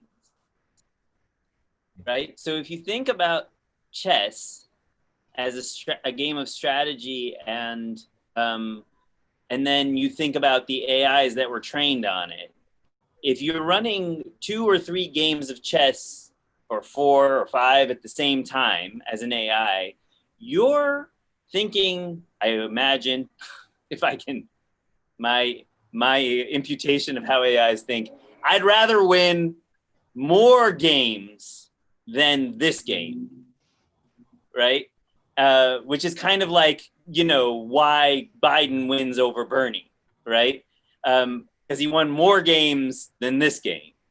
And I think if we begin really thinking about the world as a coalition of judgments, mathematicized, as Galia, then we need to, then if there's a, you might be able to automate this too, but creating a kind of political reasoning by which you can either basically produce hegemony.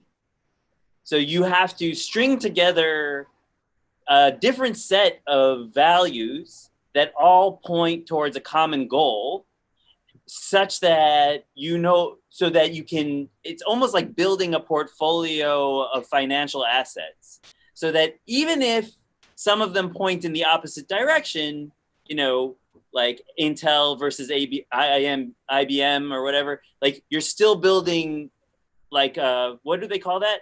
Arbitrage. So like maybe there's some idea of a kind of coalition. So as opposed to collaboration, you think of agonisms and a set of multiple values that all point towards something. The only reason I say this is that it seems as though we're talking about judgment in ways that are still left on one chessboard. And my sense of things is that we've multiplied the playing field so many times that, you know, maybe QAnon is an ally. No, never want to be there, but maybe, you know, just for a few minutes anyway, and then you can recalculate and recalibrate when you need to. But that's, I'm kind of thinking about how you would marshal this kind of politics in a new working environment. I guess that's all. I'm just really, I actually have to say, Caleb, this has sort of exploded my thinking about what the work of the image does to us, right? And so that's really, this has been a very like, yeah, it's sort of, it's been quite a exciting moment to think about.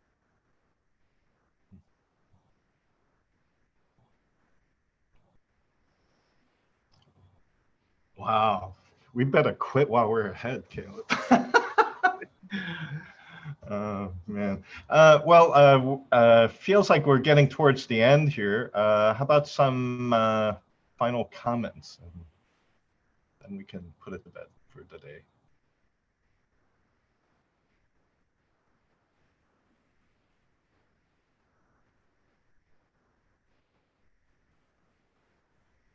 Well, I'll say one thing as your advisor, just because I've been working with you also. This project has evolved. I mean, it really went from a simple rendering experiment into, you know, like you end up with possibilities for a new technologized politics. That's not bad. Not bad distance you've traveled here. So great job. I think part of that comes from what Michael just said, like experiencing the way the images affect us and how we react to that. that's kind of like been the driver the whole semester, trying to develop the way I interact with the images and the way that we produce meaning in images and from images.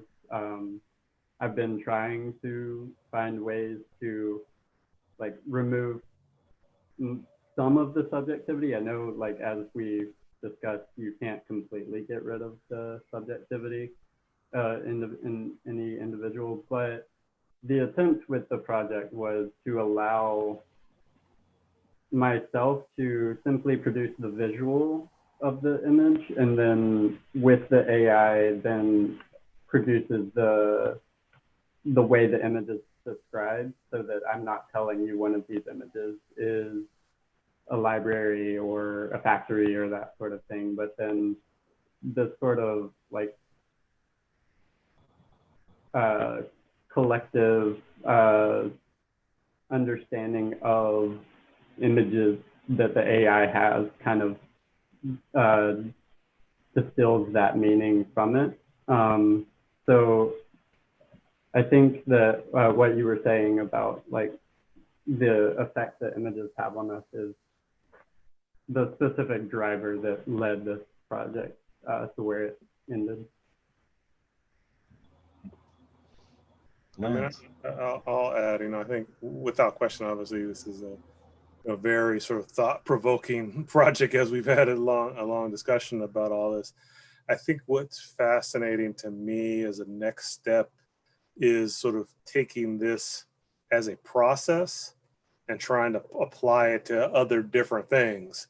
Like if you follow these same steps with different inputs, if you follow, if you apply it to different, if you apply it to materials or landscapes or buildings or this or that, whatever you want to do, just kind of taking this mechanism, this sort of algorithm that you've created, and then seeing what else that can turn out, and then sort of creating a whole sort of ecosystem from that perspective, I think would be interesting just to see what the results would be. Right. And to actually go back and answer your earlier question about like using different models instead of the ones that I chose, that was my intent with this thesis. The thesis isn't the images that I produced, it's the process. And the 3D models that I chose were completely arbitrary. I downloaded them from online or just quickly modeled a few of them. But the idea is that those models could be swapped out with any other models. The images could be completely different, but the process would still result in some distilled meaning within the images and relationships between the images based on the way the AI algorithms classify, label, and describe them. Yeah, no, that makes sense. Like I said, I think it would just be sort of fascinating and experiment to see, we're repeating that process multiple times. Okay, what's the next narrative it cranks out? What's the next thing it tells us? And just kind of learn as it's learning, I guess, in that process.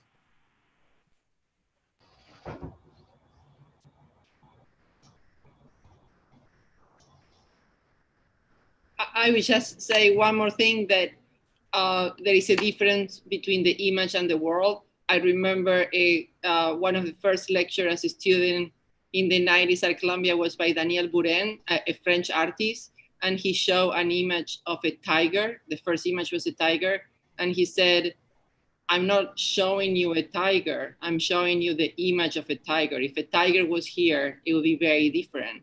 And I feel like we're not seeing the world, we are seeing an image of the world, and that the resistance of the world escapes it. And so in a way, all this conversation, it's about so many things, but so many things. And the question is like, how much of the world, and it's amazing how much of the world enter into the conversation, how much of the politics, how much of the limits of politics, how much of building and things like that. It's very, very provocative conversation and prompt for a thesis. Yeah, it's funny about that because of the Tiger King, right? Because at some point, didn't we all end up realizing that Tiger King's image and his life became one thing, that he couldn't discriminate between the image that he was putting into the world and his own reality, right? And so he started believing his own conspiracy theories, and so do we, and then we can't differentiate between the image and reality. So I think we're living... we ended with Trump as a president. Yeah, there you go. I mean, in so many ways, the Buren story is for me the greatest nostalgia. Is back in the day where we could discriminate between those two things, we still had a politics that we knew how to, I don't know, participate in. Now, where we can't tell whether the Tiger King story precedes or is after, it's I feel like so confused that like politics has already happened before I've participated. And for me, that I think, Galia, that's such a great model for something we should aspire to, is where we can discriminate between those two worlds again. If only just to reconstitute that moment where we had what we thought was agency. Maybe we never did. Maybe it was its own form of a religious belief system. But for me, it was like those 3 a.m. Sort of binging that made me like really doubt whether or not this is a reality I chose or is just the one that was chosen for me. Blue pill, red pill. I'll take both. See what happens. Right. David, on a more general comment, I just want to congratulate all the students who presented today. Mm-hmm. They did a remarkable job under the strangest and most difficult circumstances. So congratulations and kudos to all of them. And thank you to Lance, Galia, Michael, and the other Kristies that were here for giving us your time. I hope that the conversation was worth, and it became like a good break of our everyday life routines. But we're very, very thankful for your time, and we're incredibly thankful to the students for all the work and carry on and marching through these times. Thank you for inviting us. It's inviting me. It's been a pleasure. Yeah, no, I agree. Thank you. Thank you for the invitation. It's always great to see all the students work and explore all the ideas that they're up to. So it's always fascinating. So thank you. Let's do it again. Okay. All right. Take care, everybody. Great. Thanks, everybody. Thank you.